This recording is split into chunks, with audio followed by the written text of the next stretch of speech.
शिव हर हर महादेव। मोक्षामृतेश्वर महाराज की जय। गुरुपुत्रराज महाराज की जय।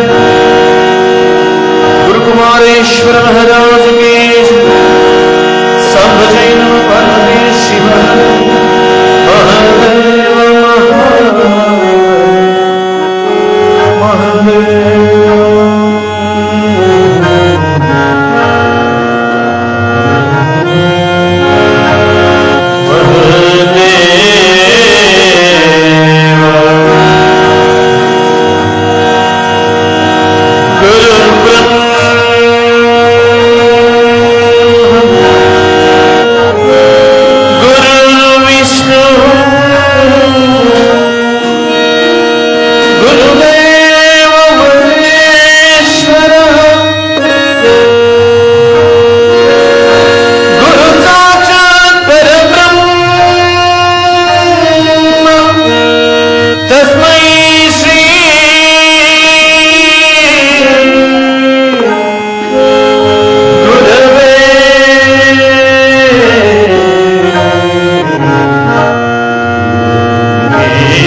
Guru Kumar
ಅಲ್ಲ ಗಂಟೆ ಸ್ಟಾಪ್ ಮಾಡಂತಾರೆ. ಗಂಟೆ ಅವ್ನಿಗೆ ಹೇಳೋದು ಪುರೋಹಿತಿಗೆ ಹೇಳಬೇಕು, ಪೂಜಾರಿಗೆ ಹೇಳಬೇಕು.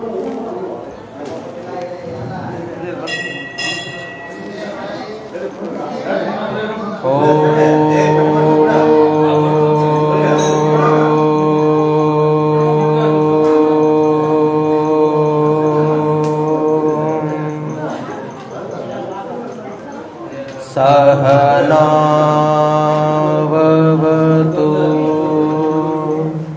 सहनौ भुनक्तु सह वीर्यं करवावहै तेजस्विनावधीतमस्तु मा विद्विषावहै। ॐ शान्ति शान्ति शान्तिः।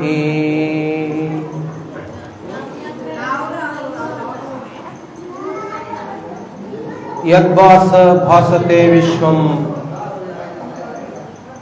यस्सुखे नानमोदते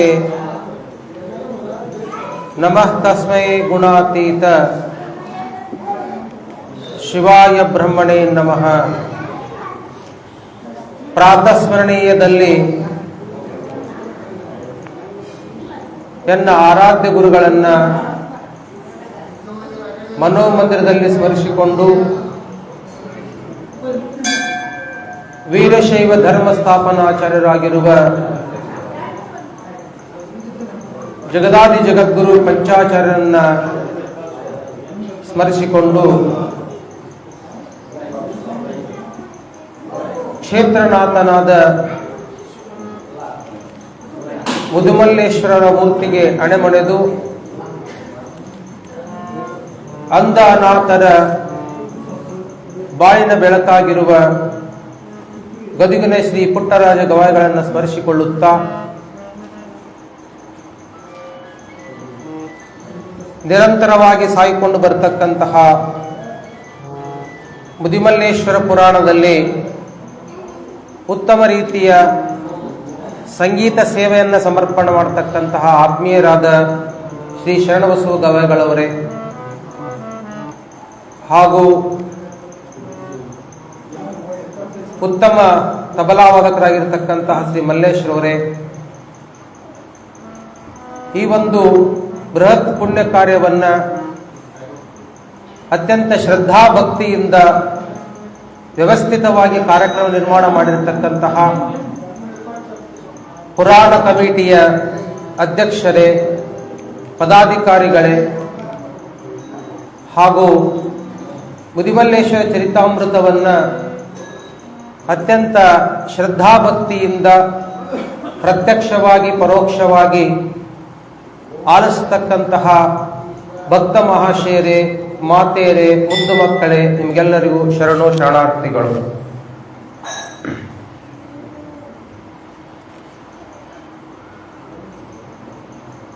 ಮನುಷ್ಯನ ಎಲ್ಲ ಅಧಃಪತನಕ್ಕೆ ಮುಖ್ಯ ಕಾರಣ ಏನಪ್ಪ ಅಂತಂದ್ರೆ ಆತನ ಆಸೆಗಳು, ಕೋರಿಕೆಗಳು, ಕಾಮಾದಿಗಳನ್ನು ಮೊದಲು ಮಾಡಿಕೊಂಡು ತಾನು ಅಂದುಕೊಂಡ ಹಾಗೆ ಅನೇಕ ಆಸೆಗಳನ್ನು ಸೃಷ್ಟಿ ಮಾಡಿಕೊಂಡು ತನ್ನ ಜೀವನವನ್ನು ತಾನೇ ಅಧಃಪತನಕ್ಕೆ ಒಯ್ಯುತ್ತಾನೆ. ಪರಮಾತ್ಮ ಎಲ್ಲರಿಗೂ ಸರಿ ತಪ್ಪನ್ನು ತಿಳ್ಕೊಳ್ತಕ್ಕಂಥ ಜ್ಞಾನ ಕೊಟ್ಟಿದ್ದಾನೆ. ನಮಗೆಲ್ಲರಿಗೂ ಗೊತ್ತು ಏನು ಕುಡಿಬೇಕು, ಏನು ಕುಡಿಬಾರದು ಅಂತ. ಆದ್ರೆ ಬಹಳ ಮಂದಿ ಕುಡಿಬಾರದನ್ನೇ ಕುಡಿತಾರೆ.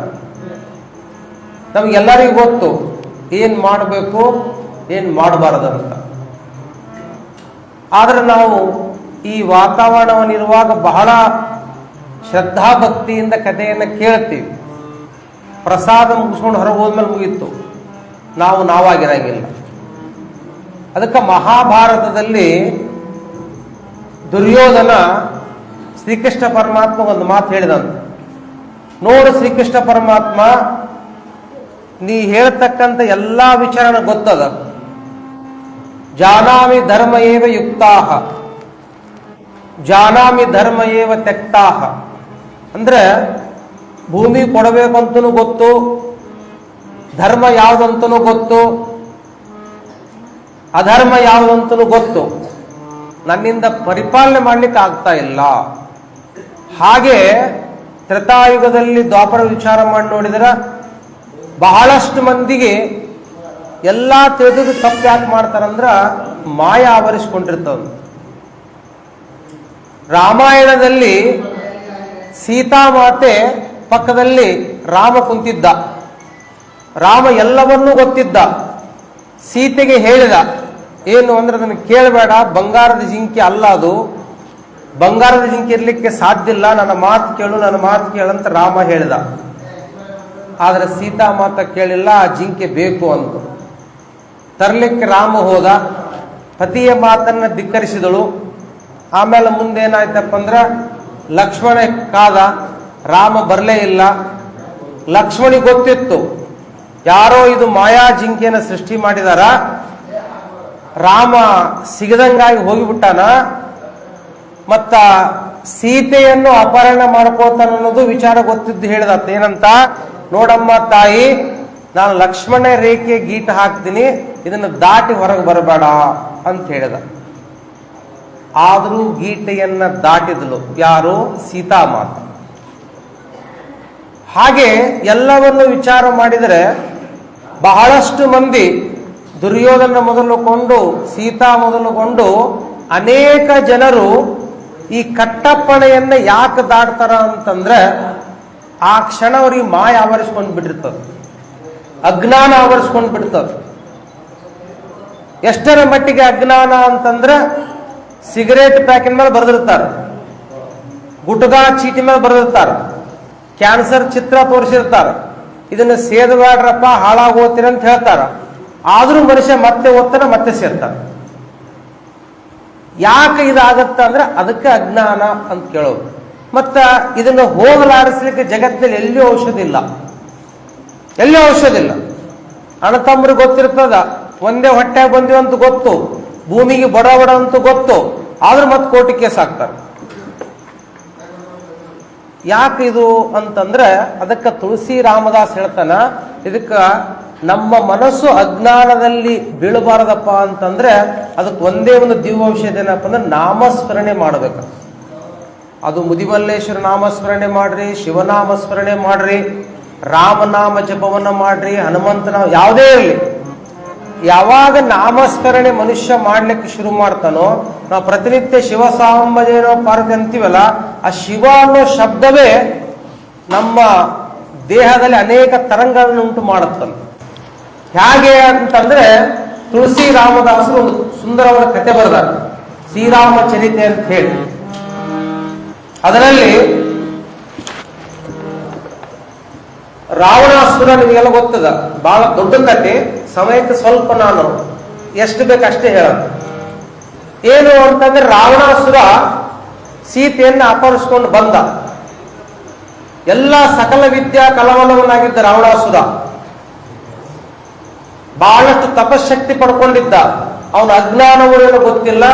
ತಂಗಿಯ ಮಾತನ್ನ ಕೇಳಿ ಸೀತೆಯನ್ನು ಮುಗಿಸ್ಕೊಂಡು ಇಡೀ ಸೀತಾ ಮಾತಿನ ಗುಡ್ಡ ಸಮೇತ ಕರ್ಕೊಂಡ್ ಬಂದ್ಬಿಟ್ಟ. ಅಹಂ, ನಾನು ಏನಾದ್ರು ಮಾಡಬಲ್ಲೆ ಅನ್ನೋ ಅಹಂ. ಸೀತೆಯನ್ನ ಕರೆದುಕೊಂಡು ಬಂದ. ಆಕೆ ಸೀತೆ ಒಲಿಲಿಲ್ಲ. ಸದಾ ಕಾಲ ಸೀತೆ ರಾಮನಾಮ ಜಪ ಮಾಡ್ತಾ ಇದ್ಲು. ಇವನಿಗೆ ಬಹಳಷ್ಟು ಬೇಸರ ಆಗ್ಬಿಡ್ತು. ಅದಕ್ಕೆ ಏನು ಮಾಡಿದಪ್ಪ ಅಂದ್ರ ಆ ರಾಮನನ್ನ ಇಲ್ದಂಗ್ ಮಾಡಿಬಿಟ್ರಾಯ್ತಲ್ಲ ಅಂತ ಹೇಳಿ ಸೀತೆ ಹೇಳಿದಂತ, ನಾನು ರಾಮನನ್ನೇ ಸಂಹಾರ ಮಾಡಿಬಿಡ್ತೀನಿ, ಇನ್ಯಾರು ಜಪ ಮಾಡ್ತೀನಿ ನೀನು ಅಂತ ಸೀತಾಮಾತೆ ಹೇಳಿದಾಗ ಸೀತಾಮಾತೆ ಅನ್ನಂತ ನನ್ನ ರಾಮ ಬಂದೇ ಬರ್ತಾನೆ. ಹಾಗಾಗಿ ಅವನನ್ನ ಬಿಟ್ಟು ನಾನು ಬೇರೆ ಜಪ ಮಾಡ್ಲಿಕ್ಕೆ ಸಾಧ್ಯ ಇಲ್ಲ ಅಂತ ಸೀತಾಮಾತೆ ಕುಂತ್ಲು. ಆವಾಗ ರಾವಣಾಸುರ ಬಹಳಷ್ಟು ಬೇಜಾರಾಗಿ ಏನ್ ಮಾಡಿದಂದ್ರ ಆತನ ತಮ್ಮ ಇದ್ದ ಕುಂಭಕರ್ಣ ಅಂತ ಹೇಳಿ. ಕುಂಭಕರ್ಣ ಅಂದ್ರೆ ಕುಂಭಕರ್ಣವೇ, ಅವನಿಗೆ ಬೇರೆ ಹೋಲಿಕೆ ವಸ್ತು ಇಲ್ಲ. ಅವ ಹೆಂಗಿದ್ದಪ್ಪ ಅಂದ್ರೆ ಬರೆದ ರಾಮಾಯಣದಲ್ಲಿ 6 ತಿಂಗಳು ಮಳ್ಕೊಂಡಿದ್ದಂತ. 6 ತಿಂಗಳು ಮಳ್ಕೊಳ್ತಿದ್ದ, ಮತ್ತೆ 6 ತಿಂಗಳು ಎದ್ದೇಳ್ತಿದ್ದ. ಎದಕ್ಕೆ ಹೇಳ್ತಂದ್ರೆ ಊಟಕ್ಕೆ ಎದ್ದೇಳ, ಮತ್ತೆ ಎದಕ್ಕೆ ಎದ್ದೇಳ್ತಿದ್ದ? ಎದ್ದು ಕೂಡಲೇ ಹಸಿವು ಬಿಡ್ತಂತ. ಅವನಿಗೆ ಸಾಕೋದು ಇವನ ಕೆಲಸ. ಯಾರ ಕೆಲಸ? ರಾವಣಾಸುರನ ಕೆಲಸ. ಅವನ ದಿನಚರಿ ಅವನ್ ಹೆಂಗಿತ್ತಪ್ಪ ಅಂದ್ರೆ, ಒಂದು ದಿವಸ ಉಸಿರು ತಗೊಳಿದ್ದಂತ. ನಾವೇನು ಉಸಿರಾಡ್ತೀವಲ್ಲ, ಒಂದು ಸೆಕೆಂಡ್ ಉಸಿರು ಬಿಡ್ತೀವಲ್ಲ, ಹಂಗಲ್ಲ ಅಂತ ಅವನು. ಒಂದು ದಿವಸ ಉಸಿರು ತಗೊಳ್ಳೋದು, ಒಂದು ದಿವಸ ಉಸಿರು ಬಿಡೋದು. ಅವನು ಎದ್ದೇಳಕ್ಕಿಂತ ಮುಂಚೆ ಅವನಿಗೆ ಗಡ್ಡ ತೆಗಿಬೇಕಂದ್ರೆ 4 ಜನ ಚಲಿಕೆ ತಗೊಂಡಿದ್ರು ಅಂತ. ಅದನ್ನು ಕೊರಿತಿದ್ರಂತ. ನಮ್ಗೆ ಹೆಂಗ್ ಹುಲ್ಲು ತೆಗಿತೀವಲ್ಲ ಅದರಂಗ ಅವನಿಗೆ ತಲೆದಿಂಬ್ ಯಾವ್ದಪ್ಪ ಅಂದ್ರೆ ಯಾವ್ದೋ ಗುಡ್ಡಕ್ಕೆ ಆಡ್ಕೊಂಡ್ ಮಾಡ್ಕೊಡ್ತಿದ್ದಂತ. ಒಂದೊಂದ್ಸಲ ಆ ಗಡ್ಡ ತೆಗಿಲಿಕ್ಕೆ ಹೋದಾಗ ಆ ಚಲಿಕೆ ತಗೊಂಡೋದ ಉಸಿರೋದ ಬಿಟ್ರ ಮೂಗನೆ ಹೋಗ್ಬಿಡ್ತಂತ ಮನುಷ್ಯ. ವಾಪಸ್ ಏನಪ್ಪ ಅಂದ್ರೆ 4 ಗಂಟೆ ಮಾತಾಡಿ ಬಿಡ್ತಂತ. ಬದುಕಿದ್ದ ಸತ್ತಿದ್ದ ಆ ಮಾತು ಬೇರೆ. ಅಂದ್ರೆ ಕುಂಭಕರ್ಣ ಅಂದ್ರೆ ಅರ್ಥ ಏನಪ್ಪ ಅಂದ್ರೆ ಮಂದವಾದ ಬುದ್ಧಿ. ಇವು ಅಂತೀವಿ ನಾವು, ಯಾರ ಉಂಡು ಆರಾಮ್ ಮಕ್ಕೊಂಡ್ಬಿಟ್ರೆ ಕುಂಭಕರ್ಣ ಇದ್ದಂಗ ಅಂತೀವಲ್ಲ.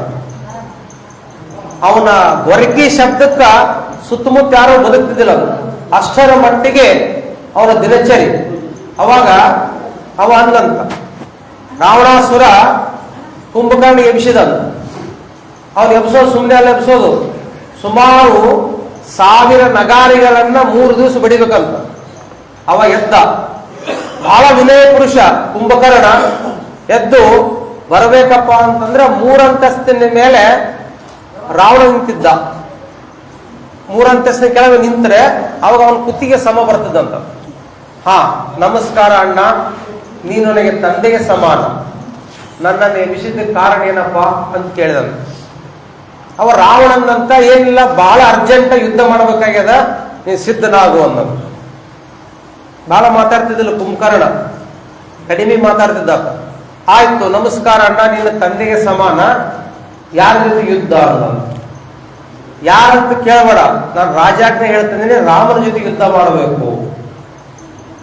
ಇಡೀ ಜಗತ್ತೇ ರಾಮ ನಾಮಸ್ಮರಣೆ ಮಾಡ್ತಿರ್ಬೇಕಾದಾಗ ಭಗವಂತನ ಅವತಾರ ಪುರುಷ ರಾಮ, ಅವನ ಜೊತೆ ಯುದ್ಧ ಯಾಕೆ ಆಡಬೇಕು, ಯಾಕಂತ ಪ್ರಶ್ನೆ ಮಾಡುವ. ನಾನು ರಾಜಾಜ್ಞೆ ಇದು, ಮಾಡಬೇಕಂದ್ರೆ ಮಾಡಬೇಕು, ಯುದ್ಧಕ್ಕೆ ಸಿದ್ಧನಾಗಬೇಕು ಅಂದ ಕೂಡಲೇ ಆಯ್ತು, ನೀನು ರಾಜ್ಯ ಪರಿಪಾಲಕ, ನಾನು ಯುದ್ಧ ಮಾಡಕ್ಕೆ ಸಿದ್ಧನೇ ಇದ್ದೀನಿ. ಆದ್ರೆ ಒಬ್ಬ ಸಹೋದರನ ಒಂದು ಮಾತು ಕೇಳ್ತೀನಿ. ಇಡೀ ಜಗತ್ತಿನಲ್ಲೇ ಮರ್ಯಾದಾ ಪುರುಷೋತ್ತಮನಾಗಿರ್ತಕ್ಕಂಥ ರಾಮನೊಂದಿಗೆ ಯುದ್ಧ ಮಾಡೋ ಪ್ರಸಂಗ ಅದು ಯಾಕೆ ಬಂತಣ್ಣ ಅಂದನು. ನಾನು ರಾಮನ ಯುದ್ಧ ಗೆಲ್ಲಂಗಿಲ್ಲ ಖರೆ, ಅವನ ಬಾಣದ ಸ್ಪರ್ಶದಿಂದ ಸತ್ರು ಕೂಡ ನನ್ನ ಜನ್ಮ ಸಾರ್ಥಕ ಆಗಿ ಬಂದದು. ಅದು ನನ್ನ ಪ್ರಶ್ನೆ ಏನಂದ್ರೆ ಅಂತಹ ಶ್ರೀರಾಮಚಂದ್ರ ಜೊತೆಗೆ ಯುದ್ಧ ಮಾಡೋ ಪ್ರಸಂಗ ಯಾಕೆ ಬಂತಣ ಅಂತ ಕುಂಭಕರ್ಣ ರಾವಣಾಸುರ ಕೇಳಿದ.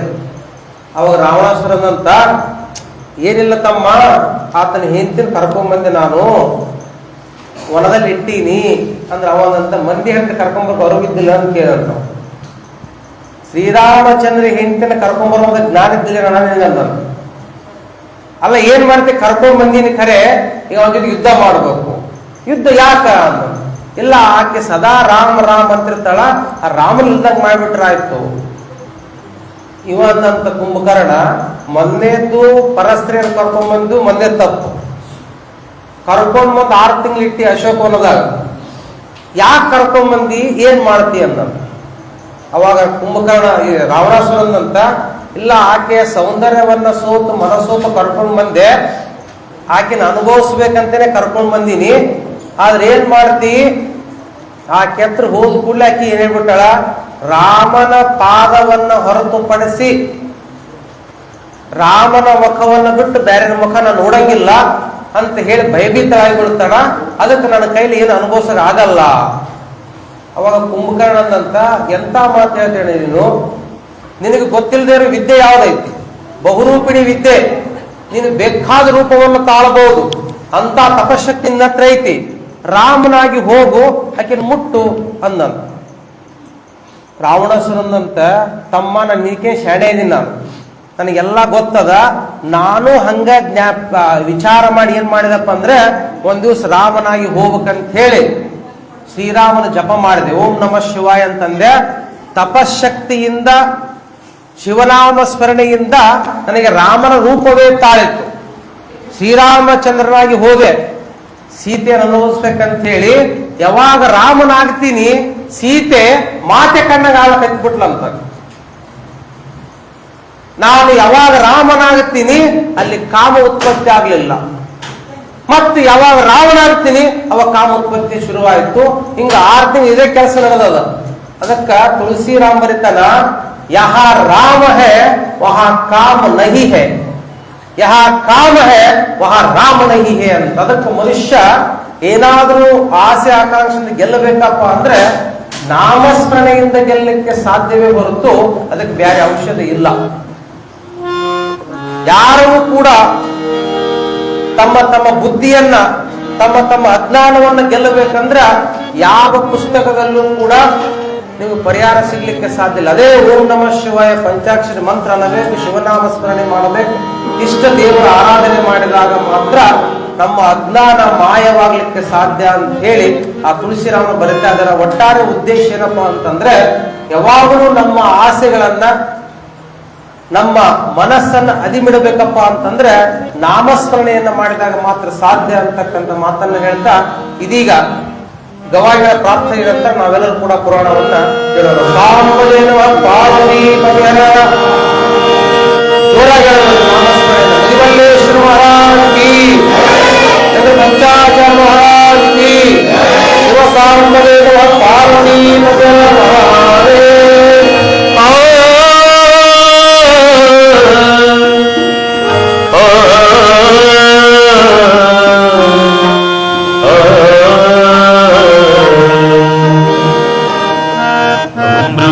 ಪರಮಾಮೃತ ಶರಣರಾಚರಿತಾಮೃತ, ಅಮೃತ ಪರಮಾಮೃತ ಶರಣರಾಚರಿತಾಮೃತ, ಅಂತರಂಗದ ಅಮೃತ, ಅಂತರನುಭವದ ಅಮೃತ, ಅಂತರಂಗದ ಅಮೃತ, ಅಂತರನುಭವದ ಅಮೃತ, ಅಮೃತ ಪರಮಾಮೃತ ಶರಣರಾಚರಿತಾಮೃತ.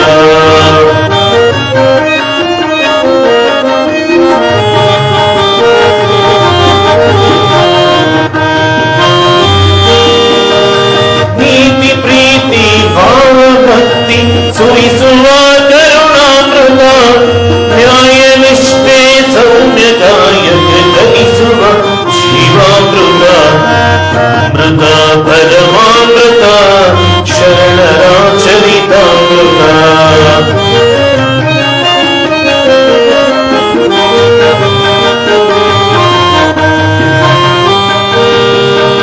ಸಾವು ನೋವಿಗೆ ದಾರಿ ತೋರು ನಿತ್ಯ ನೂತನದಮೃತ, ಮನದ ಮೈಲಿಗೆ ತೊಳೆಯುವಂತದ,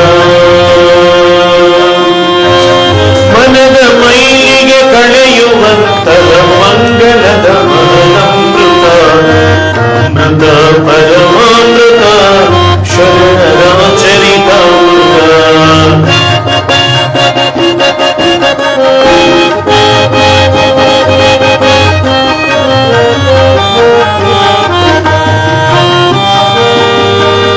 ಅಷ್ಟಾವರಣ ಪಂಚಾಚಾರ 6 ಸ್ಥಳಗಳದಮೃತ, ಅಷ್ಟಾವರಣ ಪಂಚಾಚಾರ 6 ಸ್ಥಳಗಳದಮೃತ, ಕಾಯಕ ದಾಸೋಹ ಸಮತೆಯ ಅನುಭವ ಕರುಣಾಮೃತ, ಅಮೃತ ಪರಮಾಮೃತ ಶರಣರಾಚರಿತಾಮೃತ.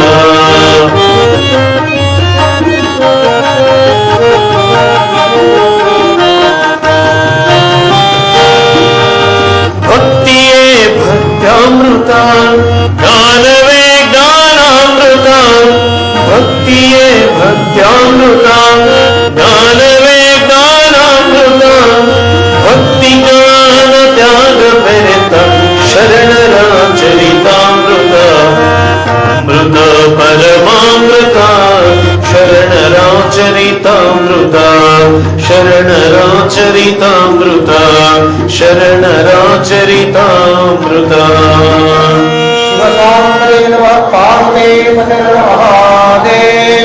जगद्गुरु पंचाचार्य महाराज की, मुनिवल्लेश्वर महाराज की, मोक्षांबिका माता की। ಶಿವ ಸಾಂಬದೇವ ಪಾರ್ವತೀಶನ ಪತಿಯ ಮಾತಂ ಕೇಳದಲೆ ಮೂರ್ಖತನದಿಂದ ಸತಿದೇವಿ ಬಂದು ಪಿತನಿಂದ ಅಗ್ನಿಗಳಾಗಿ ತಾಳ್ದೈ ಸಕಲ ಸುರಮಾದದು ಬೆರಗಾದುಲೆನುತ್ತಲೇ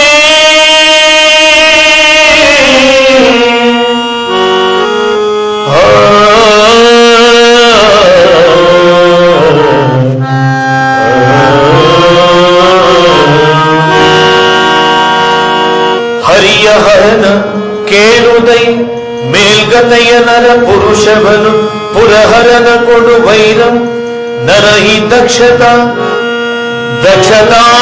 ವಿಚಾರಿಸಿದ ಪೇಯ ಧರಂ ಕೋಪದಲ್ಲಿ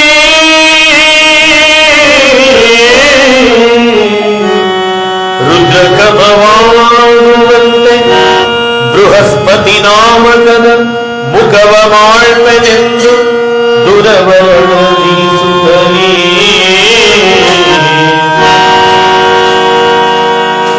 ಯಕ್ಷ ಕಿಂಪುರುಷ ಸಾಧರಂ ಚಾರಣರು ತಾರಕ್ಷ ವಿದ್ಯಾಧರ ಬುಧದಿಂದ ತಮ್ಮ ಮಾಕ್ಷಿಯರ ಸಹಿತದ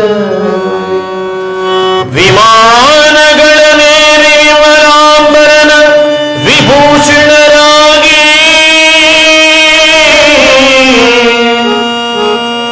ದಕ್ಷ ಪ್ರಜಾಪತಿಯ ದಿವ್ಯತರಧ್ವರವನ್ನು ವೀಕ್ಷಿಸುವುದೆಂಬುವುದು ತಂದು ರಮಿಯ ತಾಕ್ಷ ಕೇಳು ಮುಂದೆ ನೋವಿನ ಬಲ್ಲರೆಂದೆನುತ್ತಲೀ ಸಂಭಜೈ ನಮ ಪಾರ್ವತಿ ಶಿವ ಹರ ಹರ ಮಹಾದೇವ. ಭಕ್ತ ಮಹಾಶಯರೇ, ನಿನ್ನೆಯ ದಿವಸ ಸತಿದೇವಿ ದ್ರಾಕ್ಷಾಯಣಿ ಶಿವನೊಂದಿಗೆ ಪರಿಪರಿಯಾಗಿ ಭಿನ್ನಯಿಸಿಕೊಂಡು ಹೇಳ್ತಾ ಇದ್ದಾಳೆ, ನನ್ನ ತಂದೆಯ ಅಶ್ವಮೇಧ ಯಾಗವನ್ನು ನೋಡುವ ಆಸೆಯಾಗಿದೆ. ನನ್ನ ಮನಸ್ಸು ಆ ಕಡೆ ಸೆಳೀತಾ ಇದೆ. ನಾನು ಹೋಗಬೇಕಂದಾಗ ಈಶ್ವರನಾದರೂ ಕೂಡ ಅತಿಯಾಗಿ ವಾದ ಮಾಡ್ಲಿಕ್ಕೆ ಸಾಧ್ಯ ಆಗೋದಿಲ್ಲ. ಯಾಕಂತಂದ್ರೆ ಗಣಮಕ್ಕಳು ಯಾಕೆ ಸೈಲೆಂಟ್ ಆಗಿಬಿಡ್ತಾರಪ್ಪ ಅಂದ್ರೆ ಹೆಣ್ಮಕ್ಳಿಗೆ ವಾದಕ್ಕೆ ಬೆಳೆಯಂಗಿಲ್ಲ. ಒಬ್ಬ ಹೆಣ್ಮಗಳು ಸ್ವಾಮಿ ಹತ್ರ ಬಂದು ಕೇಳಿದಂತ, ಬಹಳ ಕಂಪ್ಲೇಂಟ್ ಹೇಳಿದ್, ಗಂಡ ಹಂಗ ಗಂಡ ಹಿಂಗ ಅಂತ ಹೇಳಿ ಕೊನೆಗೆ ಹೇಳಿದಂತ ಏನಂದ್ರ, ನನ್ನ ಗಂಡಗ ಆಯುಷ್ಯ ಆರೋಗ್ಯ ಎರಡೂ ವೃದ್ಧಿ ಆಗ್ಬೇಕಂದ್ರ ಯಾವ ವ್ರತ ಮಾಡ್ಬೇಕ್ರಿ? 16 ಸ್ವಾಮಿ ವ್ರತ ಮಾಡಬೇಕು, ಸತ್ಯನಾರಾಯಣ ಸ್ವಾಮಿ ವ್ರತ ಮಾಡಬೇಕು, ಯಾವ ವ್ರತ ಮಾಡ್ಬೇಕಂತ ಕೇಳಿದ್ರೆ ಸ್ವಾಮಿಗಳನ್ನಂತ ನೋಡಿ, ಯವ್ವ ನೀನು ಯಾವ ವ್ರತ ಮಾಡೋಣ, ಮೌನ ವ್ರತ ಮಾಡ ಸಾಕಂದಂತ. ಅಂದ್ರೆ ವಾದಕ್ಕೆ ಪ್ರತಿವಾದ ಹಿಡಿದಾಗ ಗಂಡ ಹೆಂಡನ ಮನಸ್ಸು ವಿಚಲಿತವಾಗ್ತದೆ. ಹಾಗಾಗಿ ಪರಮಾತ್ಮ ಹೇಳ್ತಾ ಇದ್ದಾನೆ, ನೀನು ನೋಡು, ಲೋಕದಲ್ಲಿ 3 ರೀತಿಯ ಜನರದ. ಮೂರ್ಖ ಜನರ ಲಕ್ಷಣ ಏನಪ್ಪಾ ಅಂತಂದ್ರ ಇನ್ನೊಬ್ಬರ ಗುಣಗಳನ್ನ ದುರ್ಗುಣ ಅಂತ ಭಾವಿಸ್ತಾರೆ. ಮಧ್ಯಸ್ಥರ ಲಕ್ಷಣ ಏನಪ್ಪಾ ಅಂತಂದ್ರ ಬೇರೆಯವರ ಗುಣಗಳನ್ನ ದೋಷ ಅಂತ ಪರಿಗಣಿಸ್ತಾರೆ. ಹಾಗೆ ಸಾಧು ಸಜ್ಜನರ ಗುಣ ಏನಪ್ಪಾ ಅಂತಂದ್ರ ಅವರ ಗುಣಗಳನ್ನ ಗುಣಗಾನ ಮಾಡ್ತಾರೆ. ಆದ್ರೆ ದಕ್ಷ ಬ್ರಹ್ಮ ನಿಮ್ಮಪ್ಪದನಲ್ಲ, ಆತ ಮೂರ್ಖ ಜನರಿಗೆ ಸೇರಿದವನು. ಆತನಿಗೆ ನಮ್ಮ ಬಗ್ಗೆ ಆಗಲಿ ಅಭಿಮಾನಗಳಿಲ್ಲ. ಹಾಗಾಗಿ ಹೋಗುವುದು ಉಚಿತವಲ್ಲ ಅಂತ ಪರಮಾತ್ಮ ಹೇಳಿದ. ಅದಕ್ಕೆ ಇನ್ನೊಂದು ಮಾತಂದು ಸತಿದೇವಿ ಏನು ಅಂದ್ರ, ನಾನು 2 ಕಾರಣಕ್ಕೆ ಹೊಂಟೀನಿ. ಮೊದಲನೇದ್ದು, ನಮ್ಮ ತಂದೆ ಅಶ್ವಮೇಧ ಯಾಗವನ್ನ 3 ಲೋಕ ಮೆಚ್ಚುವ ಹಾಗೆ ಎಲ್ಲ ಸಕಲ ಇಂದ್ರಾದಿ ಮೊದಲುಗೊಂಡು ಎಲ್ಲ ದೇವಾದೇವತೆಗಳು ಬಂದಿದ್ದಾರೆ, ಅದನ್ನು ನೋಡ್ಲಿಕ್ಕೆ ಹೋಗ್ತೀನಿ. 2ನೇದ್ದು, ನಿನ್ನನ್ನು ಯಾಕೆ ಕರೀಲಿಲ್ಲ ಅನ್ನೋದು ಕೇಳೋದು ನನ್ನ ಹಕ್ಕು. ಅಳಿಯನಾಗಿರ್ತಕ್ಕಂತಹ ಪರಮಾತ್ಮ ನನಗೆ ಹವಿಸ್ಸನ್ನ ಕೊಡ್ಲಿಕ್ಕೆ ಆಹ್ವಾನ ಯಾಕೆ ಮಾಡಲಿಲ್ಲ ಅಂತ ಹೇಳಿ ನಾನು ತಿಳ್ಕೊಂಡು ಬರ್ತೀನಿ ಅಂತ ಹೇಳಿ ಹಠ ಹಿಡಿಲ್ಲ. ಅದಕ್ಕೆ ಪರಮಾತ್ಮಂದ ಗೊತ್ತಾಯ್ತು ಈಶ್ವರನಿಗೆ, ಈಗ ಎಷ್ಟು ಹೇಳಿದ್ರು ಕೇಳಂಗಿಲ್ಲ ಗೊತ್ತಾಯ್ತು. ನಾನಂತೂ ಬರಂಗಿಲ್ಲ, ಬೇಕಾದ್ರೆ ನೀನು ಹೋಗು ಅಂತ ಹೇಳಿ ಅಪ್ಪಣೆ ಕೊಟ್ಟ ಕ್ಷಣ ಮಾತ್ರದಲ್ಲಿ ತವರು ಮನೆಗೆ ಹೋಗ್ಲಿಕ್ಕೆ ಎಷ್ಟು ಕಾತುರವಿರುತ್ತೋ ಹಾಗೆ ಎಲ್ಲ ಪೀತಾಂಬರಗಳನ್ನು ಧರಿಸಿ ವಜ್ರ ವೈಢೂರ್ಯ ಸರಗಳನ್ನ ಹಾಕಿಕೊಂಡು ಶಿವಗಣಂದರನ್ನ ಕ್ಷಣ ಮಾತ್ರ ಕರೆದ ಕ್ಷಣ ಅನೇಕ ಶಿವಗಣಂದರು ಬಂದರು. ವೃಷಭೇಶ ಅಂತಕ್ಕಂಥ ನಂದಿಯನ್ನ ಕರೆತಂದರು. ಸುಮಾರು ಸಖಿಯರೊಂದಿಗೆ ಅನೇಕ ಶಿವಗಣದೊಂದಿಗೆ ಗಂಧರ್ವರೊಂದಿಗೆ ಪ್ರಯಾಣವನ್ನು ಬೆಳೆಸಿದಳು.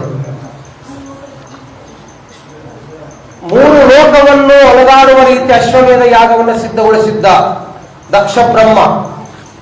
ಆತನಿಗೆ ಗೊತ್ತಿತ್ತು ಶಿವನು ಬರುತ್ತಾನೆ, ಇಡೀ ಸಭಾ ಮಧ್ಯದಲ್ಲಿ ಅವನಿಗೆ ಅವಮಾನ ಮಾಡಬೇಕು ಅನ್ನೋ ದುರುದ್ದೇಶದಿಂದಲೇ ಗೊತ್ತಿಲ್ಲ, ಎಲ್ಲರನ್ನೂ ಆಹ್ವಾನಿಸಿದ್ದ. ಎಷ್ಟರ ಮಟ್ಟಿಗೆ ಎಂತಹ ಯಾಗವದು ಅಂತಂದ್ರೆ ಹರಿಹರ ಬ್ರಹ್ಮಾದಿಗಳು ಮೊದಲುಕೊಂಡು ಆಶ್ಚರ್ಯಚಕಿತರಾಗಬೇಕು.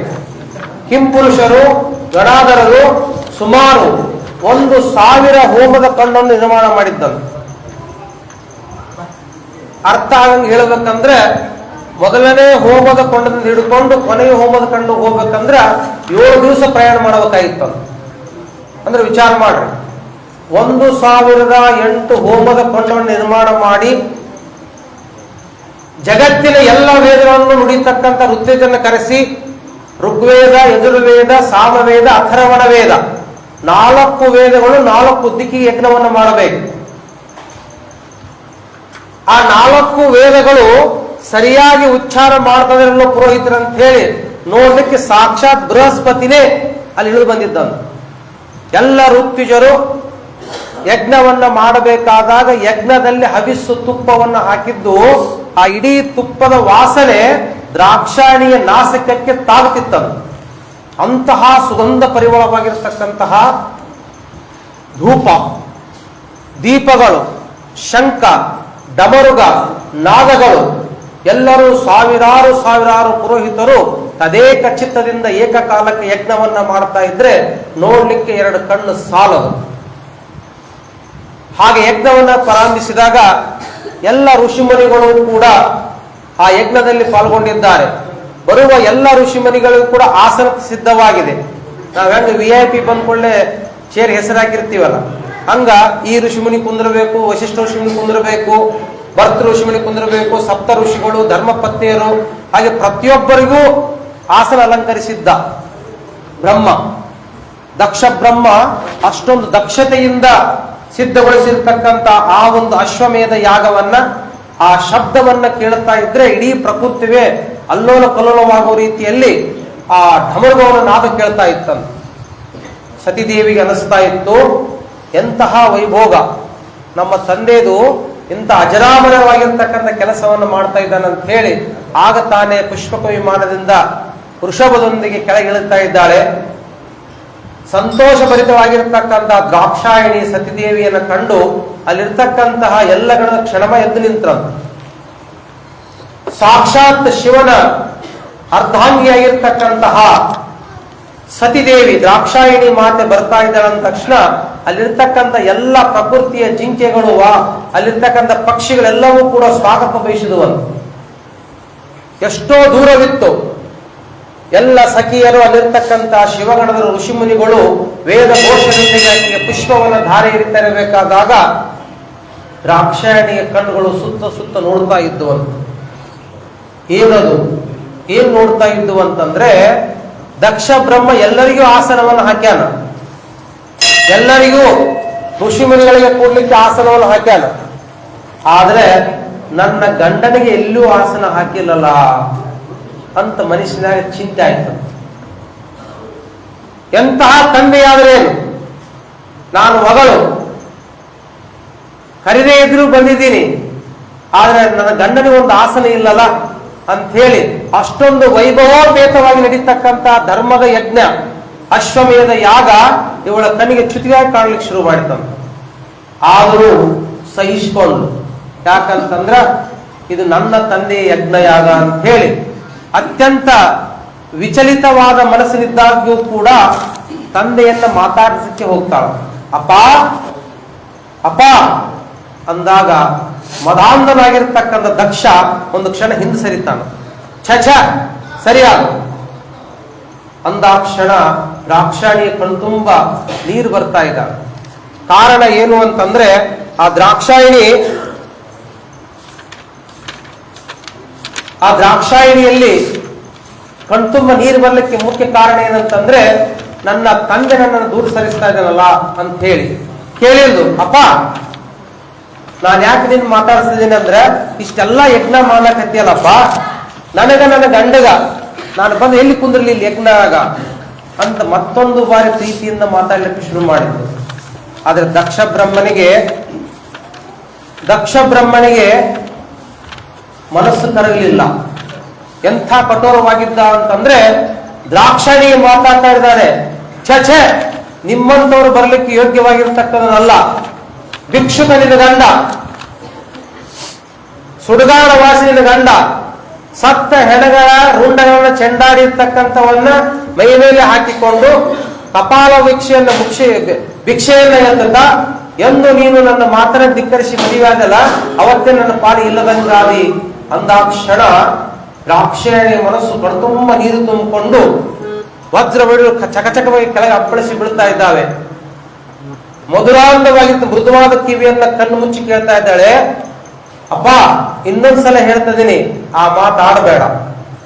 ಎಂಥವ ನನ್ನನ್ನಲ್ಲ, 3 ಲೋಕಗಳಿಗೆ ಒಡೆಯನಾಗಿದ್ದಾನೆ, ಅಘೋರಿಯಾಗಿದ್ದಾನೆ, ಎಲ್ಲ ಶಕ್ತಿಯನ್ನು ನುಂಗತಕ್ಕಂತ ಸಮರ್ಪಕ ಶಕ್ತಿ ಇದೆ.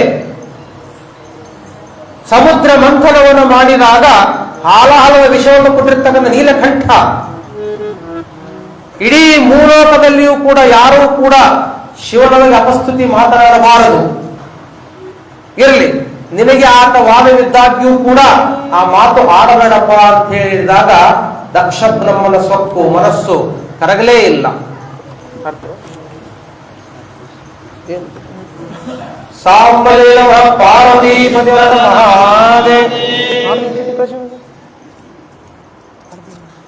ಶಿವ ಸಾಂಬದೇವ ಪಾರ್ವತಿ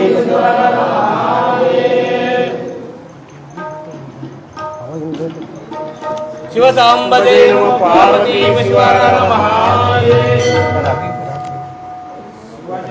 ಶಿವ ಸಾಂಬದೇ ನಮ ಪಾರ್ವತಿ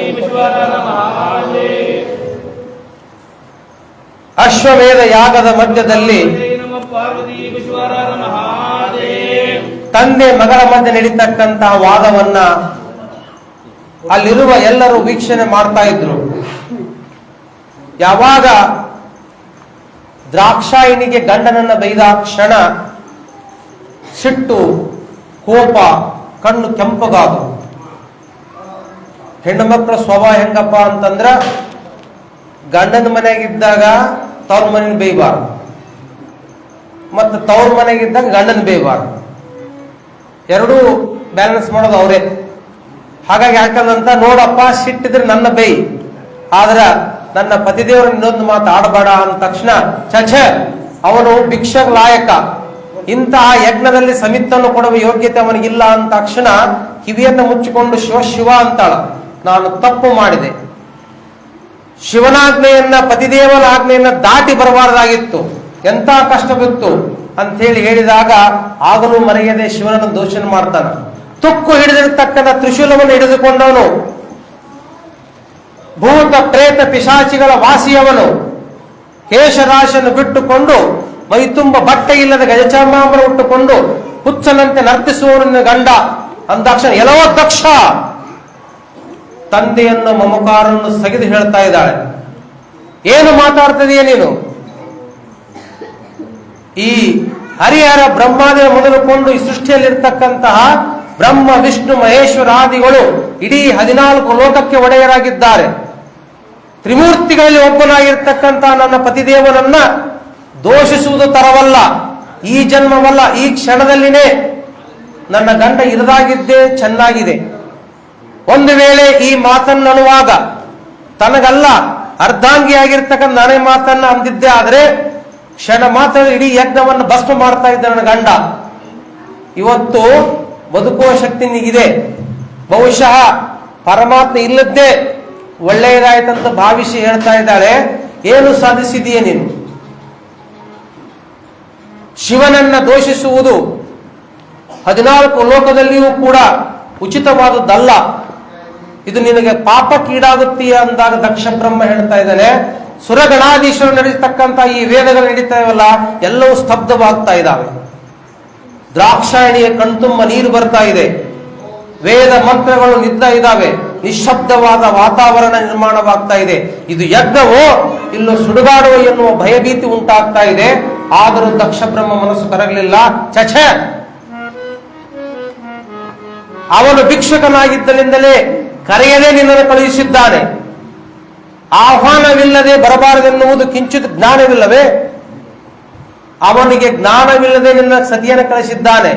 ಆದರೆ ನನಗೆ ನಿನ್ನ ಮೇಲೆ ಮನಸ್ಸಿಲ್ಲ, ಛೆ ಅಂತೇಳಿ ಆಹ್ವಾನ ತಿರಸ್ಕರಿಸಿದಾಗ ದ್ರಾಕ್ಷಾಯಣಿ ಅಂತ ಇದ್ದಾಳೆ, ಯಾರ ಮನೆ ಹೋಗಬೇಕು, ಗಂಡ ಬೇಡ ಬೇಡ ಎಂದು ಪತಿದೇವರು ಹೇಳಿದಾಗ್ಯೂ ಕೂಡ ವೃಷಭೇಂದ್ರನ ಕರೆದುಕೊಂಡು ಗಣಾಧೀಶರು ಕರೆದುಕೊಂಡು ಬಂದಿನ ನಾನು.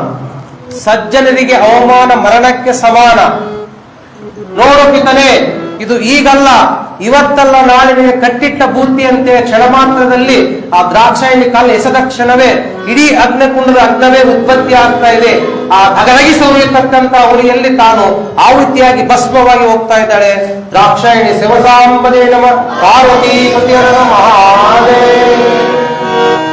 ಕಲ್ಲು ಬಂಡೆಯ ಹಾಗೆ ಗಟ್ಟಿ ಮಾಡಿಕೋ ಎದೆಯ, ಆ ಕಲ್ಲೇ ಕೊನೆಗೊಮ್ಮೆ ಮುತ್ತಿಯಾಗುವುದು ಗೆಳೆಯ, ಆ ಕಲ್ಲೇ ಕೊನೆಗೊಮ್ಮೆ ಮುತ್ತಿಯಾಗುವುದು ಗೆಳೆಯ. ಕಲ್ಲು ಬಂಡೆಯ ಹಾಗೆ, ಕಲ್ಲು ಬಂಡೆಯ ಹಾಗೆ ಗಟ್ಟಿ ಮಾಡಿಕೋ ಎದೆಯ, ಕಲ್ಲು ಬಂಡೆಯ ಹಾಗೆ ಗಟ್ಟಿ ಮಾಡಿಕೋ ಎದೆಯ, ಕಲ್ಲೇ ಕೊನೆಗೊಮ್ಮೆ ಮುತ್ತಿಯಾಗುವುದು ಗೆಳೆಯ, ಆ ಕಲ್ಲೇ ಕೊನೆಗೊಮ್ಮೆ ಮುತ್ತಿಯಾಗುವುದು ಗೆಳೆಯ. ಕಲ್ಲು ಬಂಡೆಯ ಹಾಗೆ ಗಟ್ಟಿ ಮಾಡಿಕೋ ಎದೆಯ,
ನುಡಿಯುತ್ತಿರಲು ಬೇಲೂರಿನ ಶಿಲೆಗಳಲ್ಲಿ ಕಲೆಯು ನಾಟ್ಯವಾಡುತ್ತಿರಲು ಎಲ್ಲ ಕಡೆ ಕಲ್ಲು ಕರಗಿ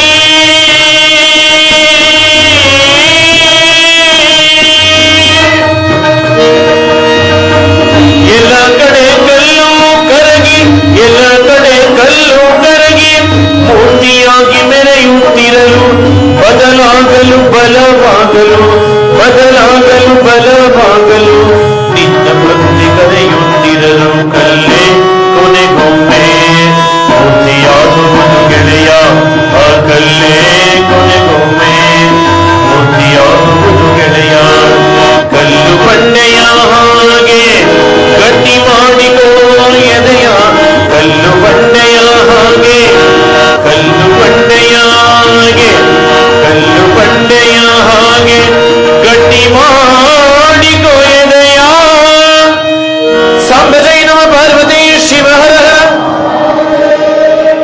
उदिमल्लेश्वर महाराज की मोक्षांबिका माता की शिव सांबदे नमः पार्वती पते हर हर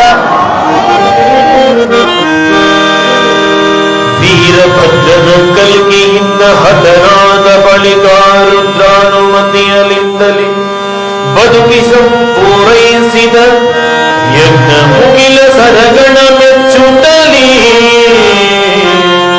ಮೆಚ್ಚುತ್ತಲೇ ದಿಶಿಣ ಪ್ರಭಾಯುಕ್ತನಾಗಿದ್ದ ದೇವತಾ ಋಷಿಯೊಡನೆ ಮತ್ತೆ ಬೆಳಗಲು ಸರಸರನಿ ವಿಷಯನೊಡನೆ ಶಕ್ರಂಗೆ ಪೇಳಿದವನಂತರದಿಂದ ಕಥೆಯನು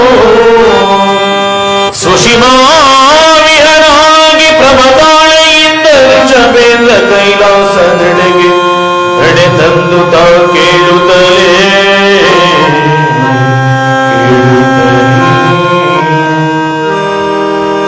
ಅವಧಾರುಷೀಯ ನಿರ್ಮಿತ್ತಾಗಿ ಪಿತನ ಯಜ್ಞವ ನೋಡಿ ಬಹನೆಂಬ ತವಕದಿಂದ ಹೋದ ಬಳಿಕ ವಿವೇಕಿಯಾದ ದಕ್ಷ ಮಗಳಂ ಮನ್ನಿಸದೆ ಯುಚಿತ ಪುಜಯ ರಚಿಸದೆ ಸವನ ರುದ್ರಕ ಮಾರ್ಗನೆಂದು ಕಂಡು ಕೋಪವ ತಾಳಿ ನಿಜ ಸಮಾಧಿಯಾಗುವಂತೆ ಯೋಗಾಗ್ನಿಗೆ ಹೇಳುವನೆಂದೆನುತ್ತಲಿ ಶಿವನೆದುರಲಿ ಶಿವನೆದುರಲಿ ಕಡು ಬೇಸರದಿಂದ ಋಷಭೇಂದ್ರ ದಕ್ಷನ ಮುಖದಲ್ಲಿ ನಡೆದ ವೃತ್ತಾಂತವ ಪೇಳಿದ ಕ್ಷಣದಲ್ಲಿ ಮೃಡನ ವಾಮಾಂಗದರು ಬಿಸಿದೊರೆ ಭೂರಿ ಭೀಷಣ ರೋಷಮವೆಂಬ ಕಡಲು ಉಕ್ಕೇರಿ ಕೋರಿ ಮೀಸೆಯು ಕುಣಿಯ ಕಂಕಣ ಹೆಡರ ಪರ್ಭಗಳು ಮುಡಿಯಡೆ ರೌದ್ರಾಕಾರವಾಗಿ ವೀರಭದ್ರ ಉದಯಿಸಿದನು ತಲಿ ವೀರಭದ್ರ ಉದಯಿಸಿದೆನು ತಲೇ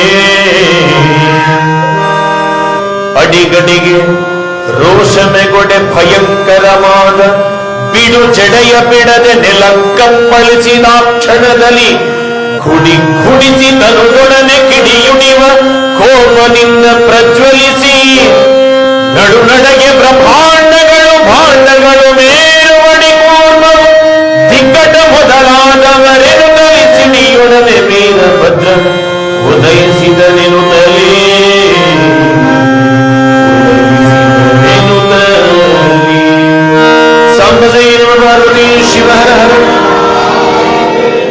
ಪತಿಯಾದ ಪರಮಾತ್ಮನ ಆಜ್ಞೆಯನ್ನ ಉಲ್ಲಂಘಿಸಿ ಬಂದಿರತಕ್ಕಂತಹ ಸತಿದೇವಿ ಸ್ವತಃ ಹೆತ್ತ ತಂದೆಯೇ ಶಿವನನ್ನ ಬೈಯುವುದನ್ನ ಕೇಳಲಾರದೆ ಮುಕ್ಕೋಟಿ ದೇವತೆಗಳು ಶಿವನ ಧ್ಯಾನವನ್ನ ಮಾಡ್ತಿರ್ಬೇಕಾದಾಗ ನನ್ನ ಹೆತ್ತ ತಂದೆ ದಕ್ಷ ಬ್ರಹ್ಮ ಆ ಮಾತಾಡವಾಗಿರೋದಂತ ಹೇಳಿ ಕಿವಿಯನ್ನ ಮುಚ್ಚಿಕೊಳ್ತಾ ಇದ್ದಾಳೆ.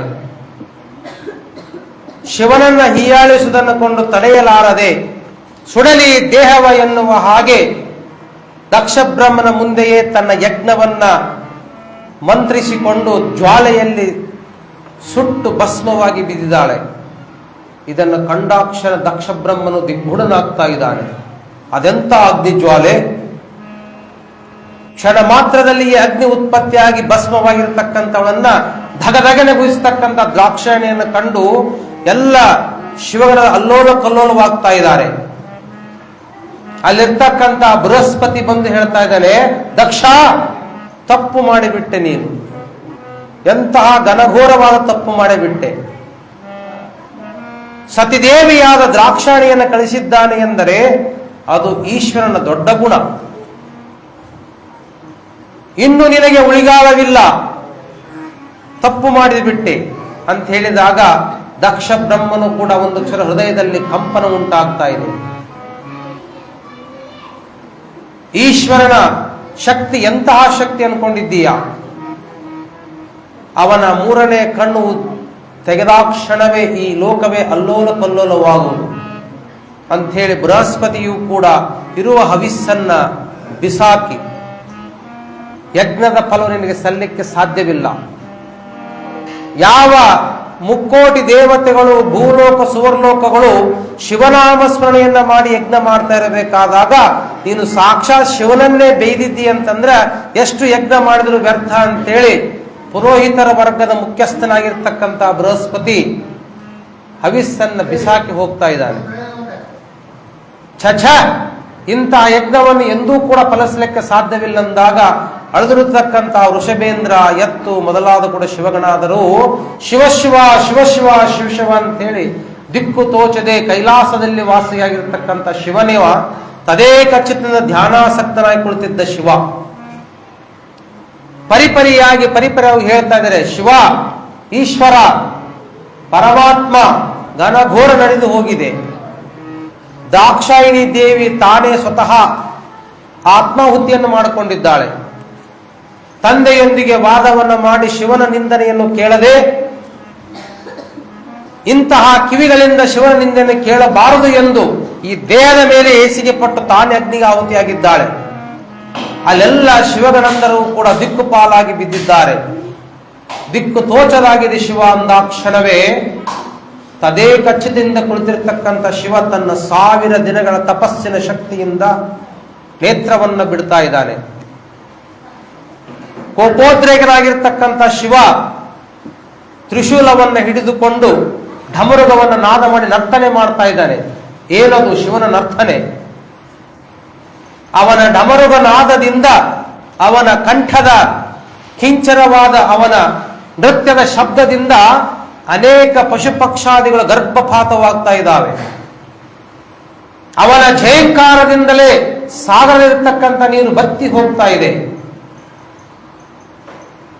ಇಡೀ ಕಾಡಿನಲ್ಲಿರ್ತಕ್ಕಂತಹ ಹಳೆ ಗಿಡಗಳು ಉದುರಿ ಬಿಡಿ ಚಾಮರರಸವಾಗಿ ಆ ಬಿರುಗಾಳಿಗೆ ಶಿವನ ನರ್ತನೆಯನಿಗೆ ಇಡೀ ಬ್ರಹ್ಮಾಂಡ ಅಲ್ಲೋಲ ಕಲ್ಲೋಲವಾಗ್ತಾ ಇದ್ರೆ ಇಲ್ಲಿಯ ಭೂಮಿ ನಡುಗುತ್ತಾ ಇತ್ತದು.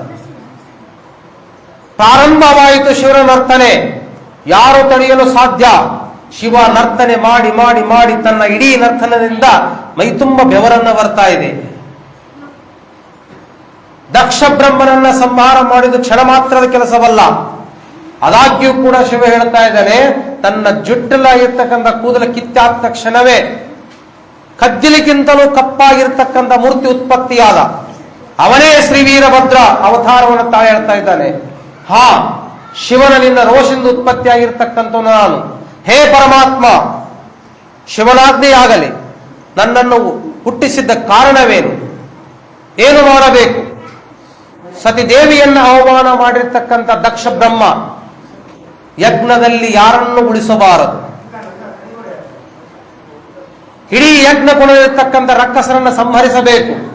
ಹೋಗು ಅಂತೇಳಿ ಶಿವನ ಆಜ್ಞೆ ಮಾಡಿದ ತಕ್ಷಣವೇ ವೀರಭದ್ರನ ಅವತಾರನಾಗಿರ್ತಕ್ಕಂಥ ಶಿವನು ಢಗಢಗ ಢಗಢಗ ಡಮರುಗ ಮಾಡ್ತಾ ನರ್ತನೆ ಬರ್ತಿರಬೇಕಾದಾಗ ಇಡೀ ಭೂಮಂಡಲ ಅಲುಗಾಡ್ತಾ ಇದೆ.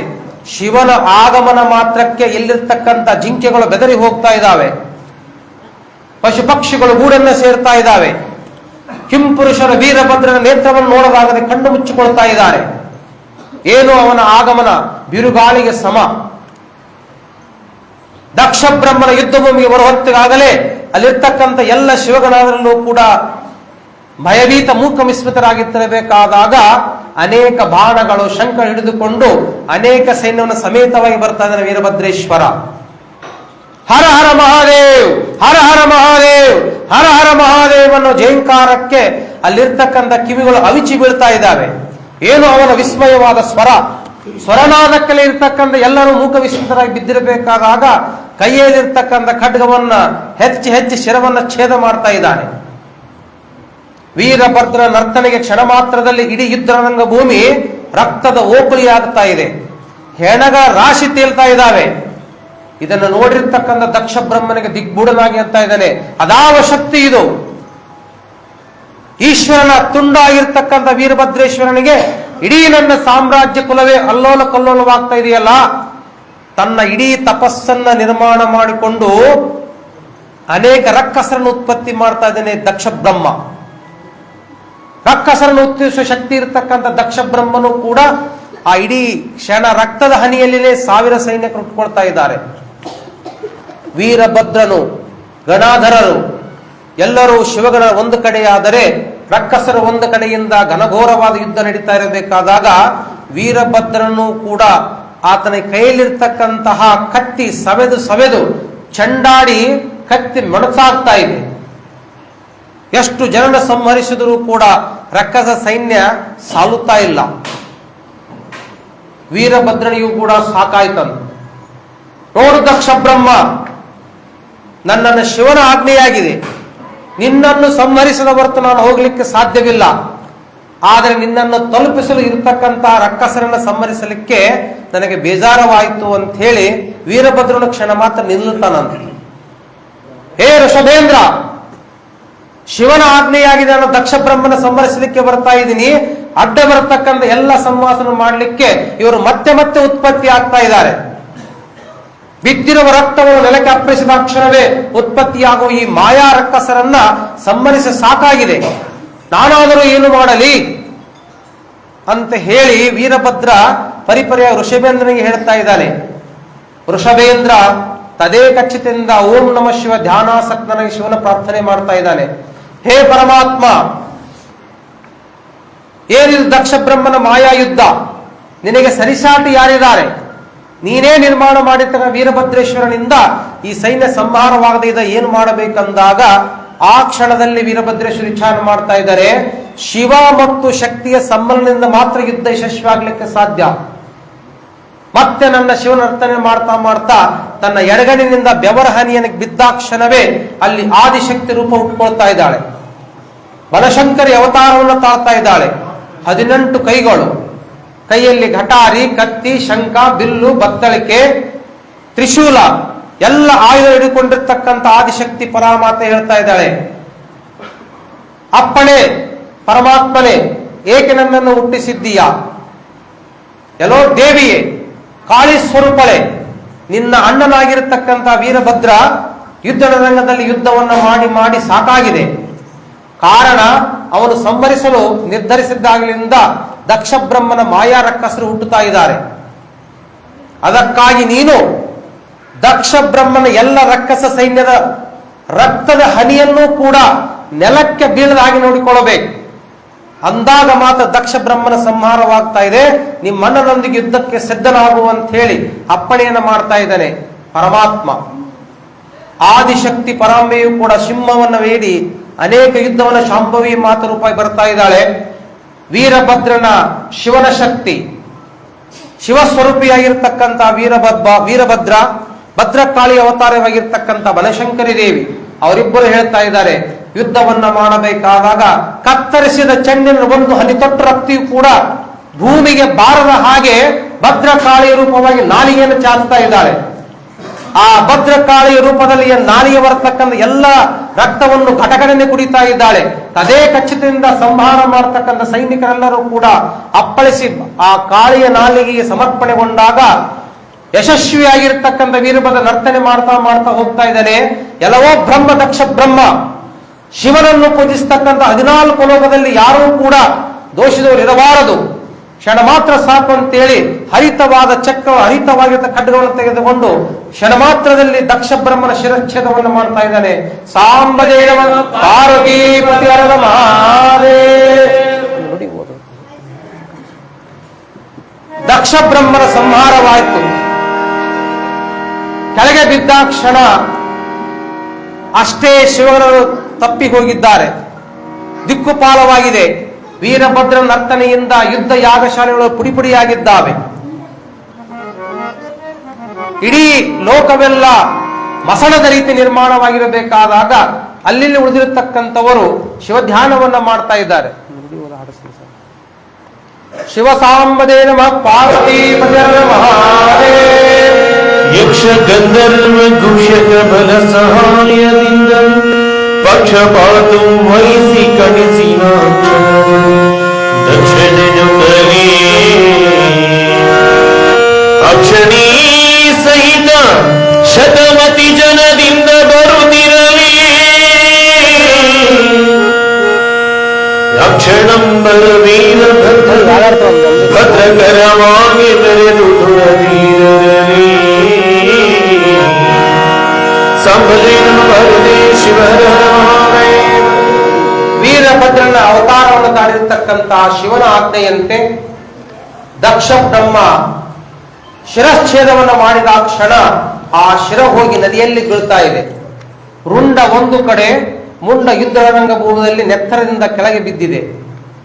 ಇದನ್ನು ಕಂಡಿರ್ತಕ್ಕಂತಹ ರಕ್ಕಸರು, ಅಳಿದುಳಿದಿರ್ತಕ್ಕಂತಹ ಶಿವಗಣರು ಕೂಡ ಭಯಭೀತರಾಗಿ ಓಡ್ತಾ ಇದೆ. ಇಡೀ ಜಗತ್ತೇ ಮಸಣವಾಗಿದೆ. ಈ ಜಗತ್ತನ್ನ ಶಾಂತ ಸ್ವರೂಪವನ್ನ ಮಾಡುವುದು ಕೇವಲ ಶಿವನಿಗೆ ಮಾತ್ರ ಸಾಧ್ಯ. ಅದಾವ ಶಕ್ತಿಯು ಈ ಮಸಣವನ್ನ ನಿರ್ಮಾಣ ಮಾಡಲಿಕ್ಕೆ, ಸಂಹಾರ ಮಾಡಿರ್ತಕ್ಕಂಥ ರಣರಂಗ ಭೂಮಿಯನ್ನ ಮತ್ತೆ ಚೈತನ್ಯ ಬರಲಿಕ್ಕೆ, ಅಳಿದುಳಿದು ಬಿದ್ದಿರತಕ್ಕಂತಹ ಶಿವಗಣನ ಮತ್ತೆ ಚೈತನ್ಯ ಬರಲಿಕ್ಕೆ ಸಾಕ್ಷಾತ್ ಪರಮಾತ್ಮನೇ ಬರಬೇಕಂತ ಹೇಳಿ ಅವರೆಲ್ಲರೂ ಕೂಡ ತದೇಕಚಿತದಿಂದ ಓಂ ನಮಃ ಶಿವಾಯ ಅಂತಕ್ಕಂತಹ ಮಂತ್ರದಿಂದ ಧ್ಯಾನವನ್ನ ಮಾಡ್ತಾ ಇದ್ದಾರೆ. ಮುಂದೇನಾಯ್ತು ಅಂತಕ್ಕಂಥದ್ದು ವಿಷಯವನ್ನ ಕೇಳುವ ಮುನ್ನ ವಿಶೇಷವಾಗಿ ಇವತ್ತಿನ ಮುದಿಮಲ್ಲೇಶ್ವರ ಪುರಾಣದ ವೇದಿಕೆಯಲ್ಲಿ ಬಳ್ಳಾರಿಯಿಂದ ಬಂದಿರತಕ್ಕಂತಹ ಪುಟ್ಟ ಬಾಲಕಿ, ನಮ್ಮ ಸಹೋದರನ ಮಗಳಾಗಿರ್ತಕ್ಕಂತಹ ಮೇಘನಾ ಹಿರೇಮಠ್ ಅವರು ಸಂಗೀತ ಸೇವೆಯನ್ನು ಸಲ್ಲಿಸಲಿಕ್ಕೆ ಬಂದಿದ್ದಾರೆ. ಅವರಿಗೆ ಜೋರಾಗಿ ಚಪ್ಪಾಳೆ ತಟ್ಟುವುದರ ಮುಖಾಂತರ ನಾವೆಲ್ಲರೂ ಕೂಡ ಸ್ವಾಗತವನ್ನು ಬಯಸೋಣ. ಪುಟ್ಟರಾಜ ಗವಾಯಿಗಳವರ ಸಂಗೀತ ಪಾಠಶಾಲೆಯಲ್ಲಿ ಅಧ್ಯಯನ ಮಾಡತಕ್ಕಂತಹ ಮೇಘನಾ ಹಿರೇಮಠ್ ಹಾಗೂ ಸನ್ನಿಧಿ ಹಿರೇಮಠ್ ಇವರು ಈ ಒಂದು ಪುರಾಣದಲ್ಲಿ ವಿಶೇಷವಾಗಿ ಸ್ವಇಚ್ಛೆಯಿಂದ ಬಂದಿದ್ದಾರೆ. ಮುದಿಮಲ್ಲೇಶ್ವರ ಪುರಾಣವನ್ನ ಟಿವಿಯಲ್ಲಿ ನೋಡಿ ನಾವು ಕೂಡ ಮಲ್ಲೇಶ್ವರನಿಗೆ ಒಂದು ಅಲ್ಪ ಸೇವೆಯನ್ನು ಮಾಡಬೇಕಂತ ಸ್ವಇಚ್ಛೆಯಿಂದ ಬಂದಿದ್ದಾರೆ. ಅವರು ಈವರೆಗೂ ಕೂಡ ಮತ್ತೊಂದು ಬಾರಿ ನಮ್ಮ ಪುರಾಣದ ಸಮಿತಿ ವತಿಯಿಂದ ಹಾಗೂ ಗ್ರಾಮದ ಜೋರಾಗಿ ಚಪ್ಪಾಳೆ ತಟ್ಟುವುದರ ಮುಖಾಂತರ ಸ್ವಾಗತವನ್ನು ಕೋರೋಣ. ಗೀತೆಯ ನಂತರ ಮತ್ತೆ ಪುರಾಣವನ್ನು ನೋಡೋಣ.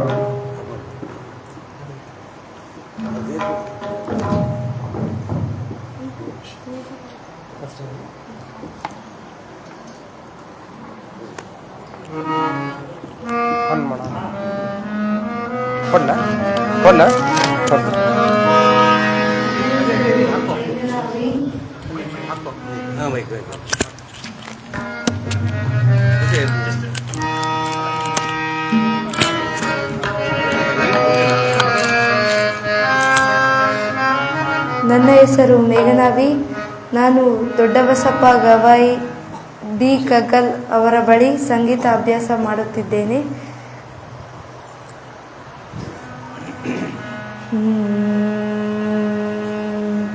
ಮಾದೇವ ಮಾದೇವ ಮಾದೇವ ಮಾದೇವ ಮಾದೇವ ಮಾದೇವ ಮಾದೇವ ಮಾದೇವ ಮಾದೇವ ಮಾದೇವ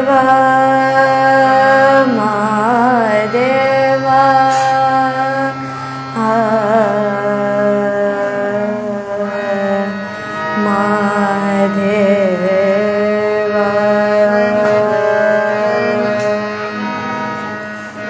ಸೋಜುಗಾದ ಸೋಜು ಮಲ್ಲಿಗೆ ಮಾದೇವ ನಿಮ್ಮ ಮಂಡೆ ಮ್ಯಾಲೆ ದುಂಡು ಮಲ್ಲಿಗೆ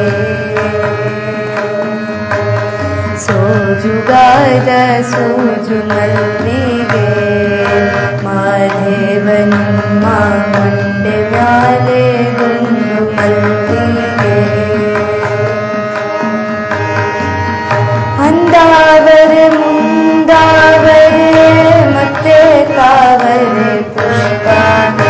ಚಂದಕ್ಕಿ ಮಾಲೆ ಬಿಲ್ಪತ್ರೆ ಮಾದೇವ ನಿಂಗೆ ಚಂದಕ್ಕಿ ಮಾಲೆ ಬಿಲ್ಪತ್ರೆ ತುಳಸಿ ದಳವ ಮದಪ್ನ ಪೂಜೆಗೆ ಬಂದು ಮಾದೇವ ನಿಮ್ಮ ಸೋಜುಗಾಯ್ದ ಸೂಜು ಮಲ್ಲಿಗೆ ಮಾದೇವ ನಿಮ್ಮ ಮಂಚೆ ಮ್ಯಾಲೆ ದುಂಡು ಮಲ್ಲಿಗೆ ತಪ್ಪಾಲೆ ಬೆಳಗಿವ್ನಿ ತುಪ್ಪವ ಕಾಯಿಸುನಿ ಕಿತ್ತಾಳಿ ಹಣ್ಣ ತಂದಿವ್ನಿ ಮಾದೇವ ನಿಂಗೆ ಕಿತ್ತಾಳಿ ಹಣ್ಣ ತಂದಿವ್ನಿ ಮಾದಪ್ಪ ಕಿತ್ತಾಳಿ ಬರುವ ಪರಸೆಗೆ ಮಾದೇವ ನಿಮ್ಮ ಸೋಜುಗಾದ ಸೋಜುಗಾದ ಸೂಜು ಮಲ್ಲಿಗೆ ಮಾದೇವ ನಿಮ್ಮ ಮಂಡೆ ಮ್ಯಾಲೆ ದುಂಡು ಮಲ್ಲಿಗೆ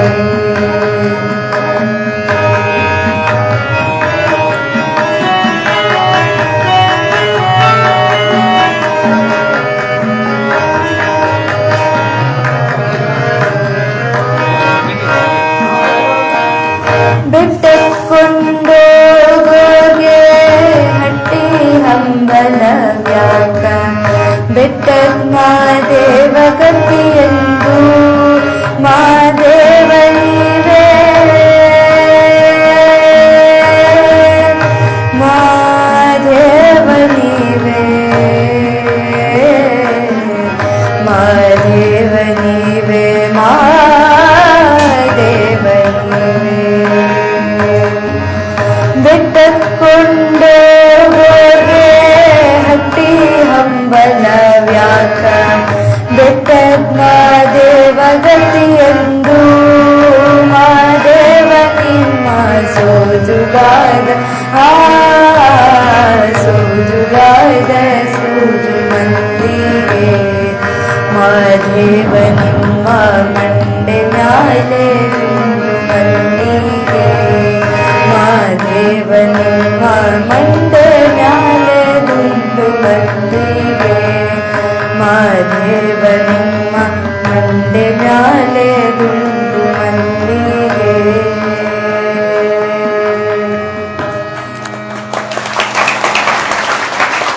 ತನಗೆ ಮುನಿದವ ಇಲ್ಲ ತನಗೆ ಮುನಿದವ ಇಲ್ಲ ಬೇಡ ಅಂಕಲ್ ಭಾಗ್ಯಶ್ರೀ ರಾಗ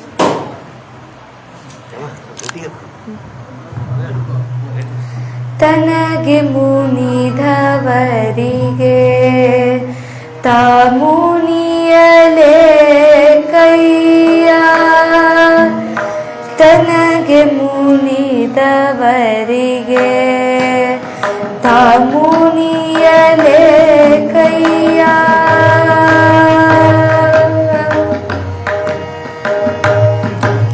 ದಾದ್ರಾ ದಾದ್ರಾ ಅಂಕಲ್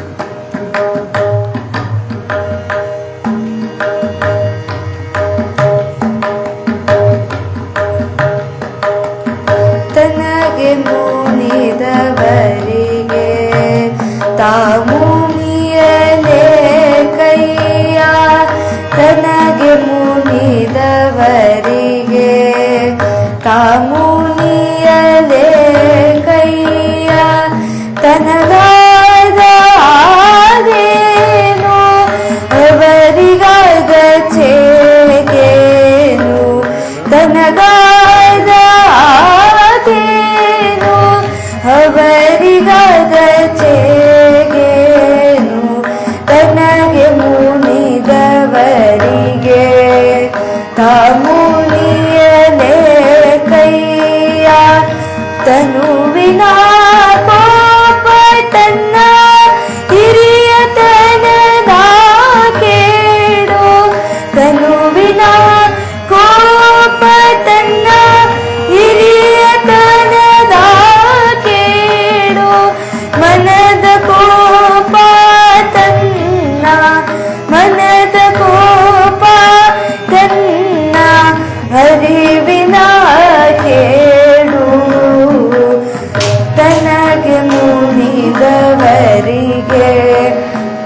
ಮುನಿಯಲೇ ಕೈಯ ಮನೆಯೊಳಗನ ಕಿಚ್ಚು ಮನೆಯ ಸೂಟಲ್ಲದೆ ಮನೆಯೊಳಗನ ಕಿಚ್ಚು ಮನೆಯ ಸೂಟಲ್ಲದೆ ನೆರಮನೆಯ ಸೂಡದು ಕೂಡಲ ಸಂಗಮ ದೇವ ತನಗೆ ಮುನಿದವರಿಗೆ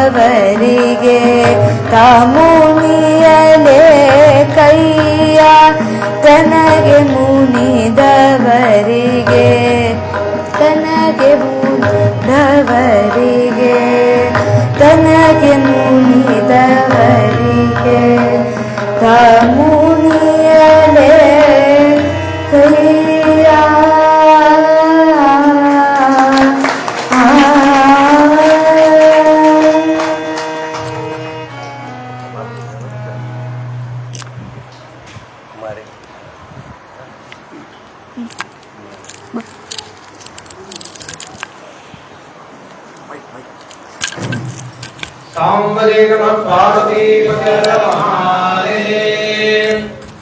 ಅತ್ಯಂತ ಸುಂದರವಾಗಿ ಇವತ್ತಿನ ಪುರಾಣ ವೇದಿಕೆಗೆ ವಿಶೇಷವಾಗಿ ಆಗಮಿಸಿ ಸರಿಯಾದ ಸಂದರ್ಭಕ್ಕೆ ನಮ್ದು ಗಾಡಿ ಹೊಂಟ್ಬಿಟ್ಟು ಹಂಗೆ ದಕ್ಷ ಬ್ರಹ್ಮನ ಸಂಹಾರ ವೀರಭದ್ರನ ಅವತಾರ ಅಂತೇಳಿ ಹೇಳೋದು ತಲ್ಲಿಂದ ಆಗ್ಬಿಟ್ಟಿದ್ದೀವಿ. ನಮ್ಮ ಗವಾಯಿಗಳು ಒಂದೊಮ್ಮೆ ಕಂಡಕ್ಟರ್ ಸಾಹೇಬ್ರು ಇದ್ದಂಗೆ ಅವರು ಗಾಡಿ ಎಷ್ಟೇ ಫಾಸ್ಟ್ ಹೋದ್ರು ಕೂಡ ಸೀಟ್ ಒಳಗೆ ನಿಂದಿರಬೇಕಲ್ಲ ಮತ್ತೆ ಹಂಗ ಅವ್ರು ಕರೆಕ್ಟ್ ಆಗಿ ಹೇಳಿದ್ರು ಹಿಂಗ ಹಾಡ್ತಾರ ಬಂದರಂತೆ ಆ ಸಮಯಕ್ಕೆ ಸಂದರ್ಭವಾಗಿ ಇವತ್ತು ಬಹುಶಃ ಆ ಉದಿಮಲ್ಲೇಶ್ವರನ ಆ ಕುಮಾರಿನ ಕರೆಸ್ಕೊಂಡ ಅಂತ ನನಗೆ ಅನಿಸ್ತಾ ಇದೆ.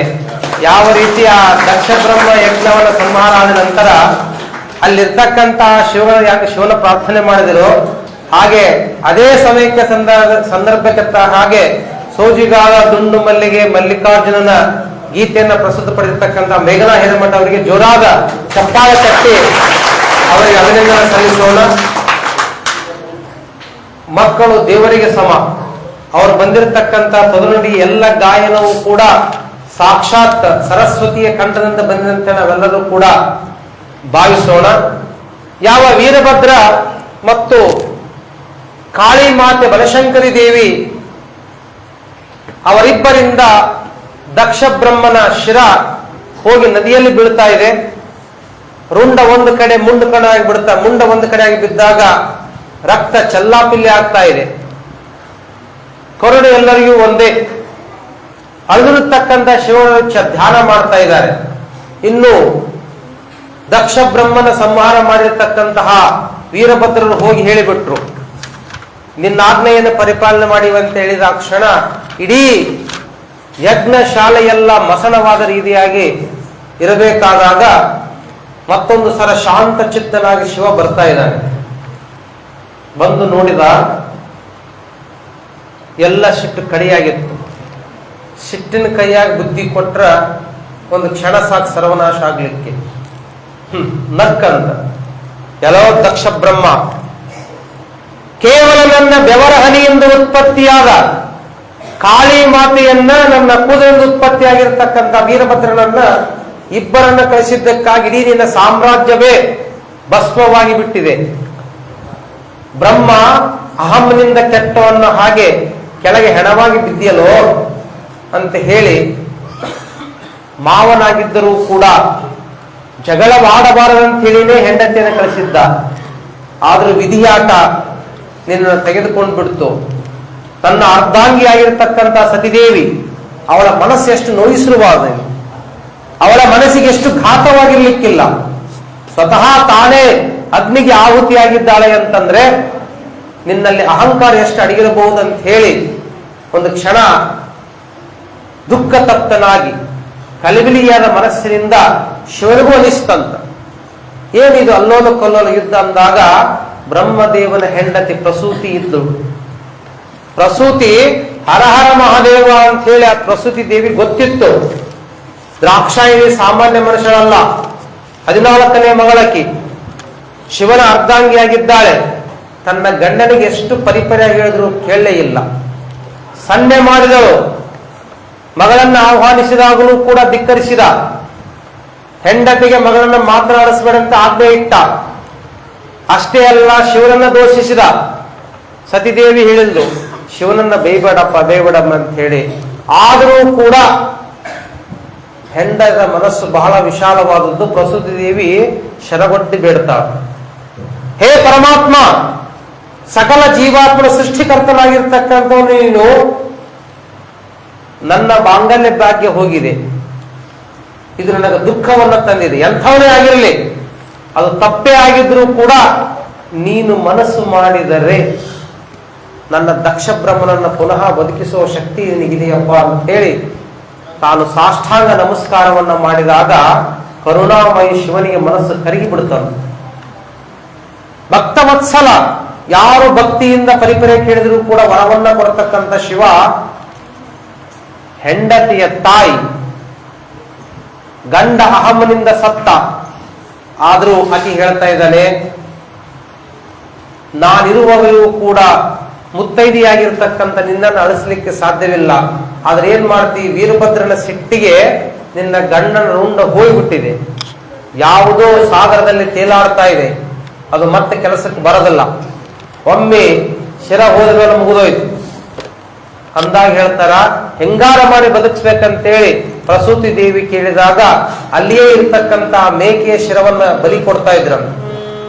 ಆ ಮೇಕೆಯ ಶಿರವನ್ನ ತಂದು ದಕ್ಷ ಬ್ರಹ್ಮನ ಮುಂಡವನ್ನು ನಿಂದ್ರಿಸಿ ಶಿರವನ್ನೆಟ್ಟು ಶಿವಪಂಚಾಕ್ಷರಿ ಮಂತ್ರ ಇದ್ದಾರೆ. ಓಂ ನಮಃ ಶಿವಾಯ್, ಓಂ ನಮಃ ಶಿವಾಯ್, ಓಂ ನಮಃ ಶಿವಾಯ್ ಅಂತ ಹೇಳಿ 5 ಬಾರಿ ಪಂಚಾಕ್ಷರಿ ಮಂತ್ರ ಹೇಳಿದ ತಕ್ಷಣ ಮತ್ತೆ ದಕ್ಷ ಬ್ರಹ್ಮ ಎದ್ದು ಕೊಡ್ತಾ ಇದ್ದಾರೆ.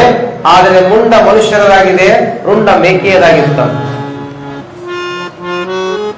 ಕೈ ಮುಗಿದಂತ ಶಿವ, ನಿನ್ನ ಉಗ್ರ ರೂಪವನ್ನ ಇವತ್ತು ನೋಡಿದ್ದೀನಿ ನಾನು.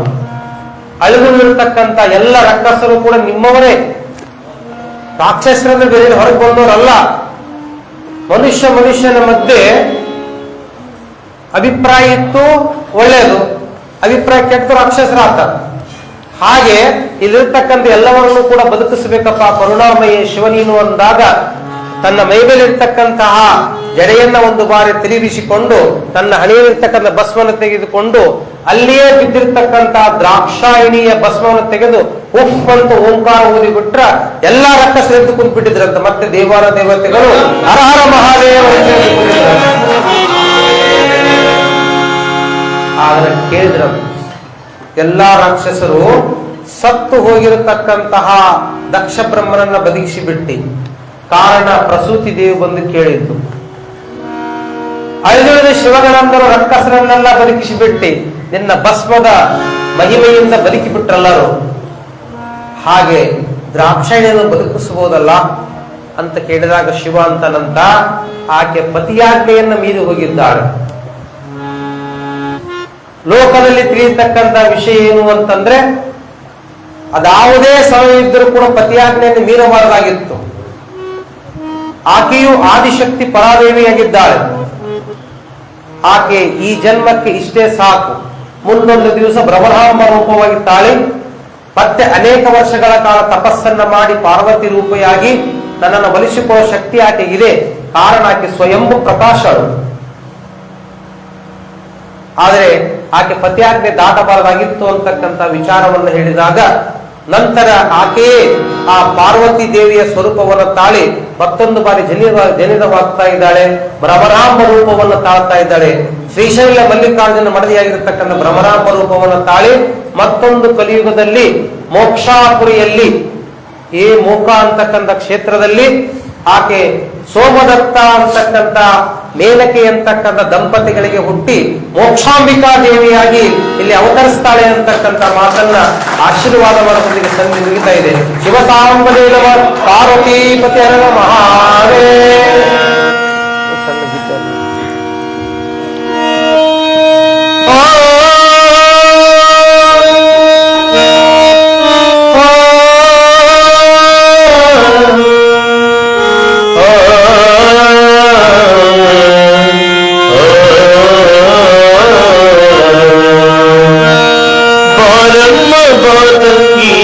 ಊರಿಗೆ ನಿನ್ನ ಕೈಲಾದ ಬಂದಿನಿ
ಮುದಿಮಲ್ಲೇಶ್ವರ ಮಹಾರಾಜ್ ಕಿ.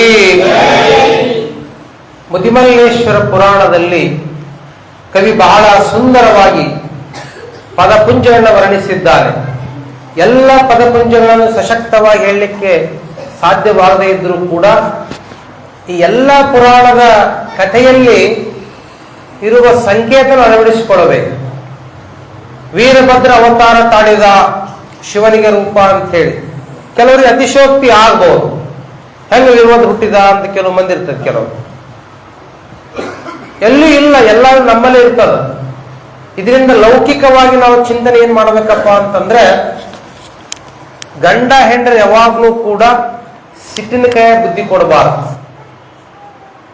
ಸಂಕೇತಿಕ ಕಥೆಗಳು ಏನಪ್ಪಾ ಅಂತಂದ್ರೆ, ಈಗ ಉದಾಹರಣೆ ಹೇಳ್ಬೇಕಂದ್ರೆ ಗಣಮಕ್ಳ ಹತ್ರ ವೀರಭದ್ರ ಅವತಾರ ಕೇಳಬೇಕು, ಬಹಳ ಮಾಡೋ ಕೆಲಸ ಇಲ್ಲ. ಅನ್ನ ನೀಡಿ ಒಂದು 10 ನಿಮಿಷ ಒಳಗೆ ಕುಂದ್ಬಿಟ್ರೆ ಸಾಕು ಹೆಣ್ಮಗಳು. ಬ್ಯಾಳೆ ತೊಂಬ 4 ಸಾವಿರ ಒಂದು 5 ಸಾವಿರ ಇರೋದ್ರ ಆಗೇ ಬಿಡ್ತಾನ ನಾವು ಗ್ಯಾರಂಟಿ. ತಾಟರ ಬಗೋದು ಹೋಗ್ತಾನ, ಇಲ್ಲ ಹಾಕಿನ ಬ್ಯಾಗ್ ಶುರು ಮಾಡ್ತಾನ. ಹಾಗೆ ಹೆಣ್ಮಕ್ಳಿಗೆ ಅಷ್ಟೇ, ಚಲೋ ಇದ್ದಾಗ ನಿಮ್ಮಪ್ಪ ಹಿಂಗ ಅಂದ್ಬಿಟ್ರೆ ಮುಗಿದೋಯ್ತೆ, ಹಾಗೆ ಆದಿಶಕ್ತಿ ಪರದೇವಿ ಆಗಿಬಿಡ್ತಾವ ಅವನು. ಅಂದ್ರೆ ಇವೆಲ್ಲ ಗುಣಗಳು ಮನುಷ್ಯನ ಇರ್ತಾವ. ನಾವು ಸಂಕೇತನ ಅರ್ಥ ಮಾಡ್ಕೋಬೇಕು. ಹೆಂಗಿರ್ತದೆ ಸಂಕೇತ ಅಂದ್ರೆ, ಉದಾಹರಣೆಗೆ 2 ಕತ್ತಿ ಮಾತಾಡ್ತಾ ಇದ್ವು ಅಂತ. ಅಗಸರ ಕತ್ತಿಗಳು ಆ ಅಗಸರ ಬಟ್ಟಿರುವಾಗ ಏನಪ್ಪಾ ಆರಾಮನಪ್ಪ ಅಂತ ಒಂದು ಕತ್ತಿ ಕೇಳ್ತಾನೆ, ಇನ್ನೊಂದು ಕತ್ತಿ ಅಂತ ಏನು ಮರ ನಿಂದ ಬಹಳ ಚಲೋ, ನಿನಗೇನು ಬಹಳ ಗಟ್ಟಿ ಕಡಿವಾಗ್ತಾನೆ, ನಮ್ಮ ಅಗಸರ್ ಬಹಳ ಡೇಂಜರ್ ಅದ ನಾವು ಅನ್ನೋದು. ಯಾಕ ಎಲ್ಲ ಒಗದು ಬಟ್ಟೆ ತರ್ತಾನ, ಮುಂಜಾನೆ ದುಡಿಸ್ತಾನ, ಸರಿ ಊಟ ಹಾಕಂಗಿಲ್ಲ ಏನಿಲ್ಲ ಅಂತ ಅಂದ್ಕೊಂಡು ಇನ್ನೊಂದಂತ ಏನ್ ಕೆಲಸ ಮಾಡಿ ನಮ್ಮ ಮನೆಗೆ ಬಂದ್ಬಿಡಂತದ್ದು. ನಮ್ಮ ಮನೆ ಬಾ, ಏನ್ ಕೆಲಸ ಇಲ್ಲ, ಆರಾಮ್ ಊಟ ಆರಾಮ್ ಇರೋದು, ಏನ್ ಬಹಳ ಕೆಲಸ ಇಲ್ಲ ಅಂದ ತಕ್ಷಣ ನನಗೂ ಬಿಟ್ಟು ಹೋಗ್ಬೇಕಂತ ಐತಿ ಖರೆ. ಆದ್ರೆ ಅವಾಗವಾಗ ನಮ್ಮ ಓನರ್ ಒಂದು ಮಾತಾಡ್ತಿರ್ತಾನ, ಏನಿಲ್ಲ ಓನರ್ಗೆ ಬಹಳ ಒಳ್ಳೆ ಸುಂದರಿ ಮಗಳದಾಳ, ಆ ಮಗಳು ಯಾವಾಗನ್ನ ಕೆಲಸ ಮಾಡಿದ್ರೆ ಏನಂತಿರ್ತಾನೆ ಗೊತ್ತಾ, ಈಗ ಸರಿ ಕೆಲಸ ಮಾಡಿ ಕತ್ತಿ ಕೊಟ್ಟು ಮದುವೆ ಮಾಡ್ತೋಡು, ಕತ್ತಿ ಕೊಟ್ಟು ಮದುವೆ ಮಾಡ್ತಿರ್ತಾರ, ಮತ್ ನನಗೆ ಅವಕಾಶ ಸಿಗ್ಬೋದಂತ ಕಾಯಕತ್ತೀರ ಕತ್ತಿ. ಅಂದ್ರೆ ಹೇಳಕ್ ಕಾರಣ ಏನಂತಂದ್ರೆ, ಎಲ್ಲಾ ಪುರಾಣಗಳಲ್ಲೂ ಕೂಡ ಎಲ್ಲಾ ಪುರಾಣಗಳ ಸಂಕೇತ ಅರ್ಥ ಏನ್ ತಿಳ್ಕೋಬೇಕಪ್ಪ ನಾವು ಅಂತಂದ್ರೆ, ನಾವು ಕೂಡ ನಮ್ಮಲ್ಲಿರ್ತಕ್ಕಂತಹ ಕೋಪವನ್ನ ನಿಗ್ರಹಿಸ್ಬೇಕು. ನಮ್ಮಲ್ಲಿರ್ತಕ್ಕಂತಹ ಸಂಸಾರಿಕ ಜೀವನದೊಳಗೆ ಬರ್ತಕ್ಕಂಥ ಕಷ್ಟ ಸುಖಗಳನ್ನ ಸರಿದೂಗಬೇಕು. ಬಂಧುಗಳಲ್ಲಿ ಬಡದಾಟಕೋಬಾರದು ಯಾವಾಗ. ಯಾಕಂತಂದ್ರೆ ಏನು ಶಿವನೇ ಆಗಿದ್ರು ಕೂಡ ಅವ್ರು ಏನಿಸ್ತಂತ, ದಕ್ಷ ಬ್ರಹ್ಮನ ಮುಂಡ ನೋಡಿ ರುಂಡ ಕಳ್ಕೊಂಡಿರ್ತಕ್ಕಂಥ ನೋಡಿ ಅನಿಸ್ತಂತ. ಮಾವನೇ ಆಗಿದ್ರು ಕೂಡ ವೀರಭದ್ರಿಗೆ ನಾನು ಬುದ್ಧಿ ಕೊಟ್ಟು ಬಿಟ್ಟೆ, ಮತ್ತೆ ಶಿರಚ್ಛೇದ ಮಾಡಿಬಿಟ್ಟ. ಎಷ್ಟು ಬಡದಾಟ ಆಗಿಲ್ಲ. ಲೋಕದ ಅನುಭವ ಇನ್ನೊಂದನ್ನಪ್ಪ ಅಂದ್ರ, ಗಂಡ ಹೆಂಡತಿ ಮಧ್ಯೆ ನಡುವೆ ಯಾರು ಹೋಗ್ಬಾರದು. ಅದಕ್ಕೆ ಹೇಳ್ತಾರ, ಗಂಡ ಹೆಂಡತಿ ಜಗಳ ಉಂಡು ಮಲಗುತ್ತಾನ. ಯಾಕಂದ್ರೆ ಗಂಡ ಹೆಂಡತಿ ಮಲಗಿದಾಗ ಸರಿ ಆಗ್ಬೇಕಂತ ಅವ್ರು. ಅವರ ಒಂದು ಮಾತಲ್ಲಿ ಆಕೆರ ಒಂದು ಮಾತಲ್ಲಿ ಒಂದು ಸೋತಿರ್ಲಿ ಗೆದ್ದಿರ್ಲಿ, ಮತ್ತ ಉಂಡು ಮಲಗಿನಾಗ ಸರಿಯಾಗಿಲ್ಲಪ್ಪ ಅಂದ್ರೆ ಅದೇನಂತಾರಲ್ಲ, ಅಪ್ಪ ಅಮ್ಮನ ಮಗಳ ಕೂಸು ಬಡವಾಯ್ತನ ಮಕ್ಕಳು ಮೆತ್ತಗಾತ. ಹಾಗೆ ಈ ಶಿವಪಾರ್ವತರ ಕಥೆಯಿಂದ ನಾವೇನ್ ತಿಳ್ಕೊಬೇಕಪ್ಪ ಅಂತಂದ್ರೆ, ಭವಸಾಗರದ ಸಂಸಾರವನ್ನು ಹೆಂಗೆ ಈಸ್ಬೇಕು, ಸಂಸ್ಕಾರ ಇರ್ಬೇಕು. ತವರ ಮನೆಯಾಗಿರ್ಬೋದು, ಗಂಡನ ಮನೆಯಾಗಿರ್ಬೋದು, ಹೆಂಡತಿ ಆಗಿರ್ಬೋದು, ಇವರ ಮಧ್ಯೆ ನಾನು ಅನ್ನೋ ಭಾವ ಬರಬಾರ್ದು. ಮತ್ತು ಬಹಳಷ್ಟು ಜನ ಇತ್ತೀಚಿನ ನೀವು ಏನ್ ಮಾಡ್ತಿದಾರೆ ಅಂತಂದ್ರೆ, ಕೇವಲ ಕಾಮ ದಾಹಕ್ಕೆ ವಿವಾಹವಾಗಬಾರ್ದು, ಪ್ರೇಮದ ಮಮತೆ ಹಂಚಿಕೊಳ್ಳಿಕ್ಕೆ ವಿವಾಹವಾಗಬೇಕು. ಬಹಳಷ್ಟು ಮಂದಿ ತಿಳ್ಕೊಳ್ತಕ್ಕ ವಿಚಾರ ಏನಪ್ಪ ಅಂದ್ರೆ, ಸಪರೇಟ್ ಇರ್ಬೇಕಂತಾರ. ನಮ್ಮಲ್ಲಿ ಅನೇಕ ಸಂಸ್ಕಾರಗಳದಾವ, ಪುರಾಣ ಪುಣ್ಯ ಕಥೆಗಳಿದಾವ, ಷೋಡ ಸಂಸ್ಕಾರಗಳದಾವ, ಹೆಂಗ ಸತಿಪತಿ ಇರಬೇಕು ಅಂತ ಹೇಳಿ. ಅದ್ರ ದುರ್ದೃಷ್ಟ ಏನಂದ್ರೆ, ಇವತ್ತು ಯಾರು ಹೇಳೋರು ಇಲ್ಲ, ಹೇಳಿದ್ರೆ ತಾಳ್ಮೆಯಿಂದ ಕೇಳೋರು ಇಲ್ಲ. ಅವರದೇ ಒಂದು ಯೋಚನೆ. ಮದುವೆಯಾಗಿ ಗಂಡ ಮನೆಗೆ ಹೊಂಟಿದ್ದ ಒಬ್ಬಾಗಿ ಹೋಗುವಾಗ ಬಹಳ ಅಳ್ತಿದ್ರು. ಅವಾಗೆಲ್ಲ 25 ವರ್ಷ ಪಾಪ ತಂದೆ ಸಾಕಿದ್ದ, ಮಗಳನ್ನ ಕಳಿಸ್ಬೇಕಾದಾಗ ದುಃಖ ಆಗ್ತಿತ್ತು. ಅವ್ರವಂತೂ ಶರ ಮುಚ್ಚು ಹತ್ತಿದ್ದೆ. ಅವ ಹೊಸ್ತಾಗ ಎಳೆ ಕರೆಕ್ಟ್ ಬಂದಿದ್ದಾನ. ಅವ ಕಾರ್ ಬಾಡಿಗೆ ಮಾಡ್ಕೊಂಡ್ ಬಂದಾನ, ಒಂದೇ ದಿವಸ ಹೋದ್ರಾಯ್ತು ಅಂತೇಳಿ. ಇವ್ರು ಮುಂಜಾನೆ ಅಳಕ್ ಶುರು ಮಾಡಿದ್ರು. 8 ಗಂಟೆ ಆಯ್ತು, 9 ಆಯ್ತು, 10 ಆಯ್ತು, 11 ಆಯ್ತು. ಊರು ಮುಂದೆ ಬಂದು ಹೊಡೆದು ಬಿಡಿಲ್ಲ ಅದು. ಅವಾಗ ಮಾವ ಅಳಕತ್ತಿದ, ಅತ್ತೆ ಅಳಕತ್ತಿದ್ಲು. ಇವ್ರಿಬ್ರು ನೋಡಿ ಹಳೆ ಅಳಕತ್ತಿ ಬಿಟ್ಟಂದು ಗುಳು ಅಂತೇಳಿ. ಮಾವು ಕೇಳಿದಂತ, ಅಲ್ಲಪ್ಪ ಎದಕ್ಕೆ ಅಳಕತ್ತೀನಿ ಅಂದ ಕೂಡಲೇ ಅವ ಹಳೆ ಅಂದಂತ, ಫಸ್ಟ್ ನೀವ್ ಎದಕ್ಕತ್ತೀರಿ ಹೇಳಂದಂತ. ನಾ ಎದಕ್ಕತ್ತೀನಿ ಅಂದ್ರೆ ನಮ್ಮ ಹೆಣ್ಮಕ್ಳು ಹತ್ರ ಅದಕ್ಕೆ ನಾ ಹತ್ತಂದಂತ. ನಿಮ್ ಹೆಣ್ಮಕ್ಳು ಯಾಕತ್ರ ಕೇಳಂದಂತ. ಹೆಣ್ಮಕ್ಳು ಯಾಕತ್ರ ಅಂದ್ರೆ 20 ವರ್ಷ ಸಾಕಿವಪ್ಪ, ಬೆಳೆಸಿವಿ, ಮತ್ ಇವತ್ತು ನಿನ್ ಕೈ ಕೊಡಕತ್ತೀವಿ, ಮತ್ ನೋವಾಗತ್ ನಮಗ, ಬಹಳ ನೋವಾಗಿ ಅಳಕತ್ತಿ ನಾನು, ಹಾಗಾಗಿ ನಾನ್ ಹತ್ತಿನ ನನ್ನ ಗಂಡ ಹತ್ತ ಅಂದ್ಕೊಳ್ಳಿ ಅವ್ ಹಳೆ ಅಂದಂತ.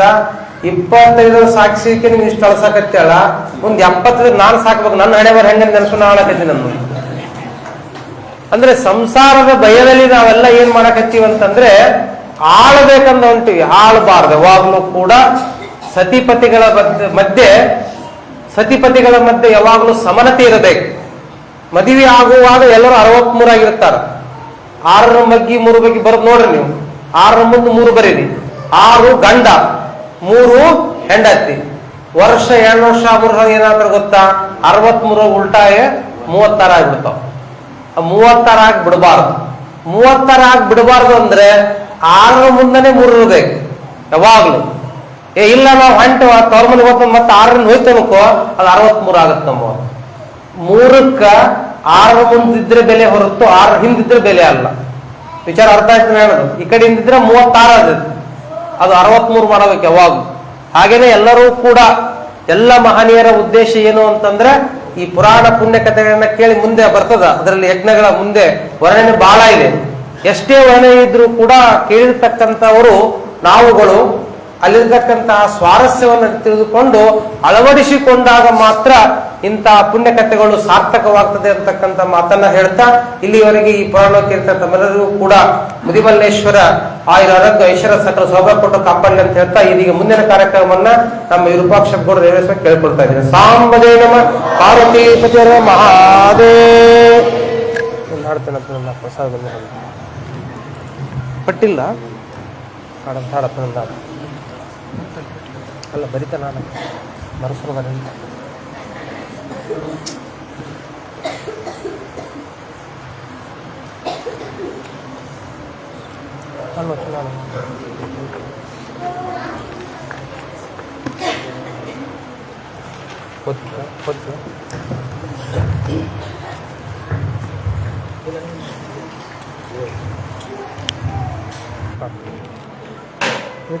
ನೀರು ಚಾಡ್ತೀಯ.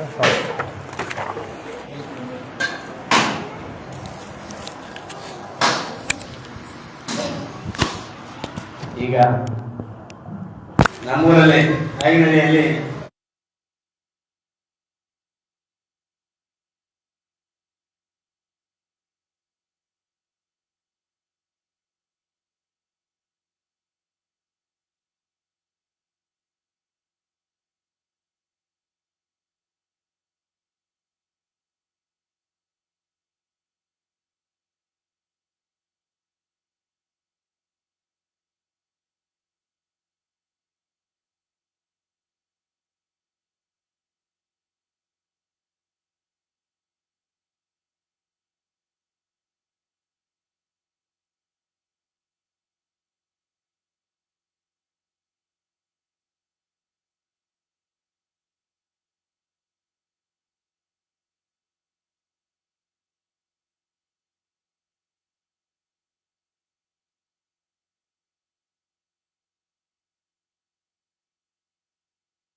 ಎಲ್ಲರ ಸಹಾಯದಿಂದ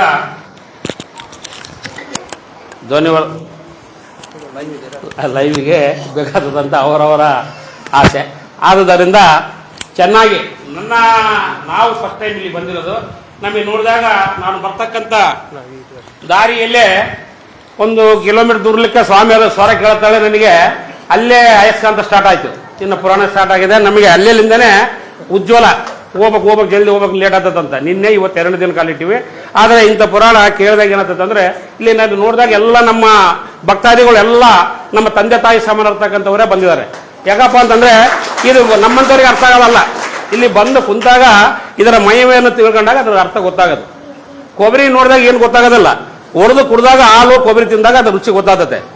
ಅದಕ್ಕೆ ನಮಗೇನು ಅನ್ಸುತ್ತಂದ್ರೆ ಈ ಪುರಾಣ ಪ್ರಾರಂಭ ಆಗಿ ಅದು ಒಂದು ಜಾತ್ರೆ ತಗೊಂಡು ನಾನು ನಡಿಬೇಕಂದ್ರೆ ಇಲ್ಲಿರ್ತಕ್ಕಂಥ ಮುಖ್ಯಸ್ಥರು ಗವಾಯಿಗಳಾಗಿರ್ಲಿ, ಇಲ್ಲಿರ್ತಕ್ಕಂಥ ಕಾರ್ಯಕರ್ತರು, ಈ ಕಮಿಟಿ ಎಲ್ಲರೂ ಕೂಡ ಸಾಂಗೋಪಾಂಗವಾಗಿ ನಡೆಸ್ಕೊಂಡು ಬರ್ತಾ ಇದ್ದಾರೆ. ಇದರಲ್ಲಿ ಯಾರಲ್ಲಿ ವೈಷಮ್ಯ ಅಥವಾ ತಾರತಮ್ಯತೆಗೆ ಈ ರೀತಿ ಆಗಕ್ಕೆ ಸಾಧ್ಯವಿಲ್ಲ. ದಿನನೇ ಭಕ್ತಾದಿಗಳು ಹೆಚ್ಚಾಗ್ತಾ ಇದ್ದಾರೆ. ನಾನು 2ನೇ ದಿನ ಇವತ್ತು, ನಾಳೆ ಕೂಡ ಬರ್ತೀವಿ. ಇದು ಮುಗಿಯ ತಗೊಂಡು ಇನ್ನು 5 ದಿವಸ ಇದೆ. ಶನಿವಾರ ತಗನ ಸೋಮವಾರ ರಥೋತ್ಸವ ಇದೆ. ಆದ್ದರಿಂದ ಸರ್ವಜ್ಞ ಒಂದು ಹೇಳ್ತಾನೆ, ಇವ್ರು 3 ನೋಡಿದಾಗ ನಾನು ನೆನಪು ಬರ್ತದೆ ತ್ರಿಪದಿಗಳು.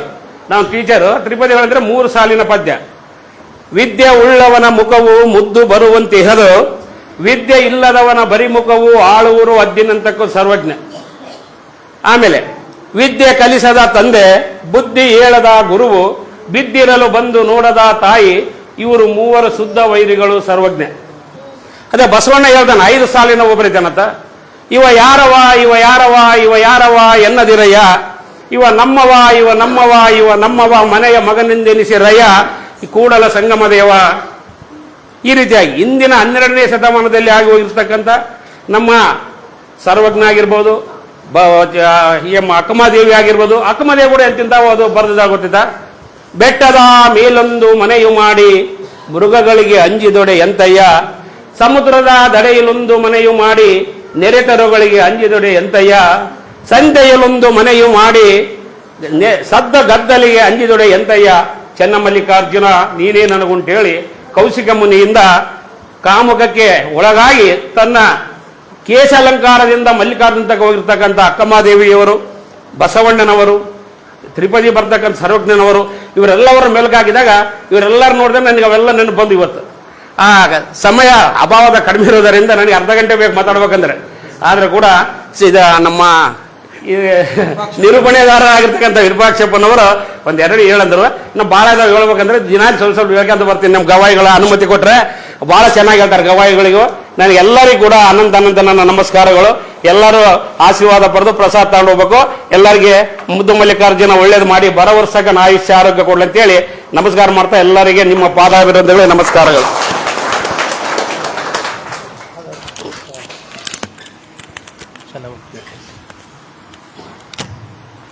ನಮ್ಮ ಸಂದೀಪರವಾಗಿ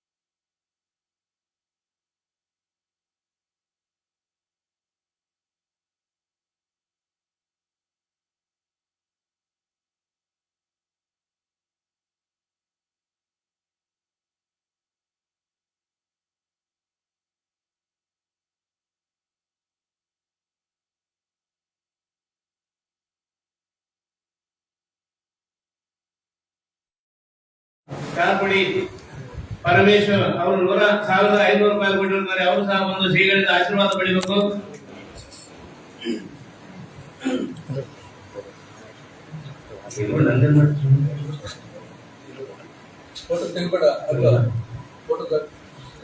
ಅದೇ ರೀತಿ ಕಮರಳ್ಳಿ ಗ್ರಾಮದ ಕಾರ್ಯಕರ್ತ ಗ್ರಾಮ ಪಂಚಾಯತ್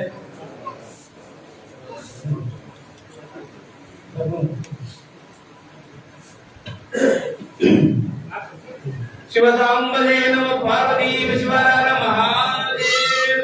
ಅದೇ ರೀತಿ ಕಮರಳ್ಳಿ ಗ್ರಾಮ ಪಂಚಾಯತ್ ಕಾರ್ಯಕರ್ತ ಗ್ರಾಮ ಪಂಚಾಯತ್ ಅಧ್ಯಕ್ಷರು ಸೋಮಪ್ಪ ಅವರು 10,000 ಹಾಕಿ 1,001 ರೂಪಾಯಿ ಕೊಟ್ಟಿರ್ತಾರೆ. ಅವರು ಸಹ ಒಂದು ಶ್ರೀಗಳಿಂದ ಆಶೀರ್ವಾದ ಪಡಿಬೇಕು.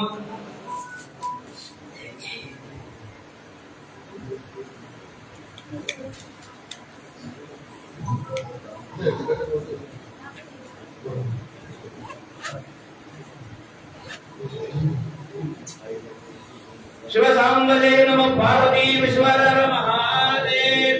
ಅದೇ ರೀತಿ ಡಿಎನ್ಹಳ್ಳಿ ಹನುಮಂತ್ ಮಲ್ಲಯ್ಯ ಅವರು 1,100 ರೂಪಾಯಿ ಕೊಟ್ಟಿರ್ತಾರೆ. ಅವರು ಸಹ ಬಂದು ಶ್ರೀಗಳಿಂದ ಆಶೀರ್ವಾದ ಪಡಿಬೇಕು. ಡಿಎನ್ಹಳ್ಳಿ ಹನುಮಂತಪ್ಪ.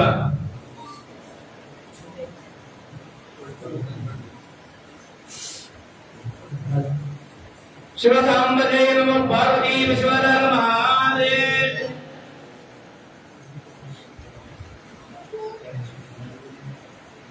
ಅದೇ ರೀತಿ ಬಳ್ಳಾರಿ ಚಿರಂಜೀವಿ ಸಂಗೀತ ಸೇವೆಯನ್ನ ಮಾಡಿರ್ತಕ್ಕಂಥ ಮೇಘನ ಹಿರೇಮಠ ಅವರು ಸಹ ಬಂದು ಶ್ರೀಗಳಿಂದ ಆಶೀರ್ವಾದ ಪಡಿಬೇಕು.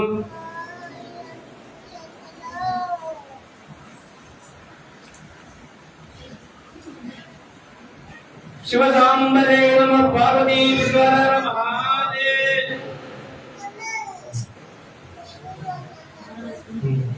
ಅದೇ ರೀತಿ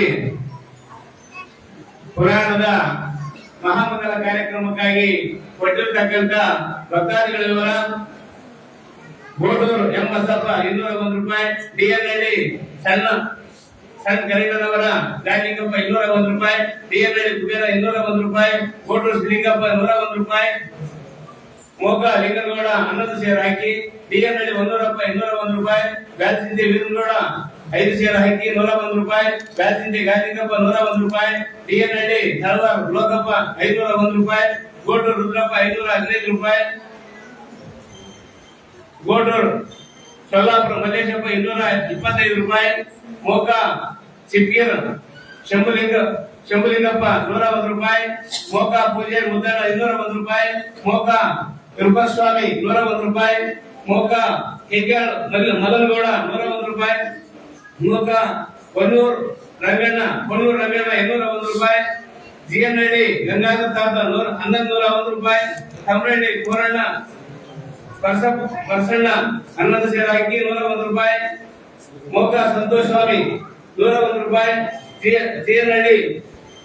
ಡಿಎನ್ಹಳ್ಳಿ ಸುಗಪ್ಪನವರ ಯಶಸ್ವಾಮಿ 551 ರೂಪಾಯಿ, ಡಿಎನ್ಹಳ್ಳಿ ಕೋರಿ ಶಿವಮಲ್ಲಪ್ಪ 505 ರೂಪಾಯಿ, ಡಿಎನ್ಹಳ್ಳಿ ವನೂರ್ಸ್ವಾಮಿ 201 ರೂಪಾಯಿ, ಜಿಎನ್ಹಳ್ಳಿ ಲಿಂಗಪ್ಪ 51 ರೂಪಾಯಿ, ಡಿಎನ್ಹಳ್ಳಿ ಲಿಂಗಪ್ಪ 201 ರೂಪಾಯಿ, ಎರಬಡಿ ಶ್ರೀನಿವಾಸ ರೆಡ್ಡಿ 101 ರೂಪಾಯಿ, ಎರಬಡಿ ಗುರುಭೀಮ್ ರೆಡ್ಡಿ 101 ರೂಪಾಯಿ, ಎರಬಡಿ ಕೆಪಿ ಭೀಮನಗೌಡ 101 ರೂಪಾಯಿ, ವಾಸು ರಂಗಪ್ಪ ಮೋಕ 101 ರೂಪಾಯಿ, ಕೊಲ್ಲೂರು ಕುಂಭಾಪತಿ ಮೋಕ 101 ರೂಪಾಯಿ, ರಾಜಗೌಡ ಮುಸುಲಿಪುರ 105 ರೂಪಾಯಿ,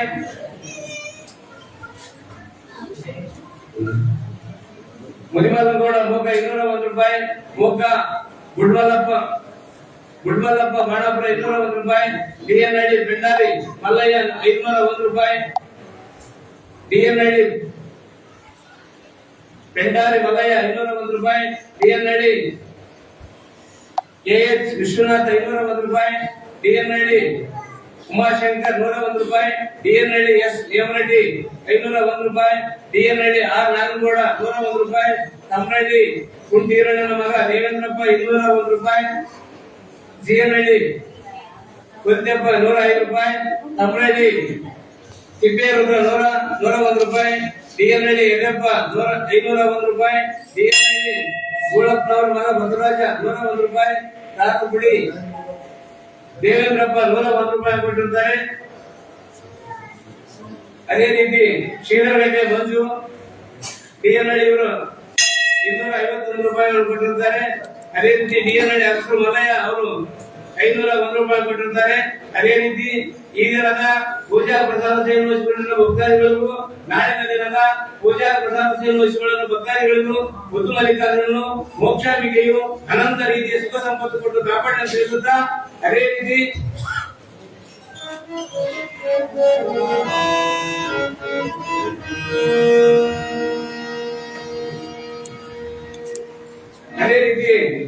ಕನ್ನಡಿ ಗ್ರಾಮದ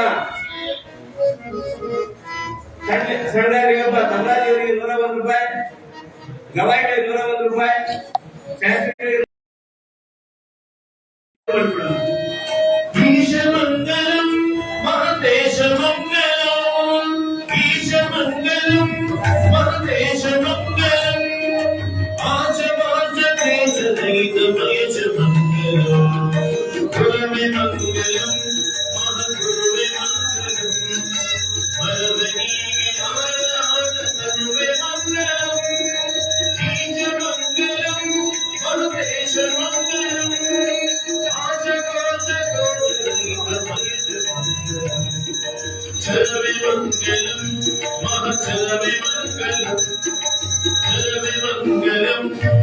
ಚಲವೆ ಮಂಗಲಂ ಕಲಿಪದ ಸವರಾಜ ನವಿನ ಭಾವ ಮಂಗಲಂ ಈಶ ಮಂಗಲಂ ಮಹಂತೇಶ ಮಂಗಲಂ ಜಗದೀಶ ಮಂಗಲಂ ಬಸವೇಶ ಮಂಗಲಂ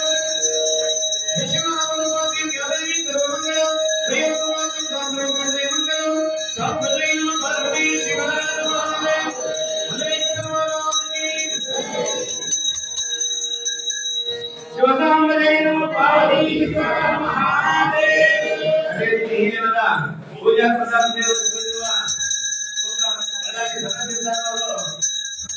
ಸಭಾಜಿಗಳಿಗೆ 101 ರೂಪಾಯಿ, ಶಾಸ್ತ್ರಿಗಳಿಗೆ 101 ರೂಪಾಯಿ, ಗವಾಯಿಗಳಿಗೆ 101 ರೂಪಾಯಿ ಕೊಟ್ಟಿರ್ತಾರೆ. ಅವರಿಗೂ ಸಹ ಶ್ರೀ ಮೋಕ್ಷಾಂಬಿಕೆಯ ಮುದ್ದುಮನೆ ಶಾಸನ ಅನಂತ ರೀತಿಯ ಸುಖ ಸಂಪತ್ತು ಕೊಟ್ಟು ಕಾಪಾಡಿ.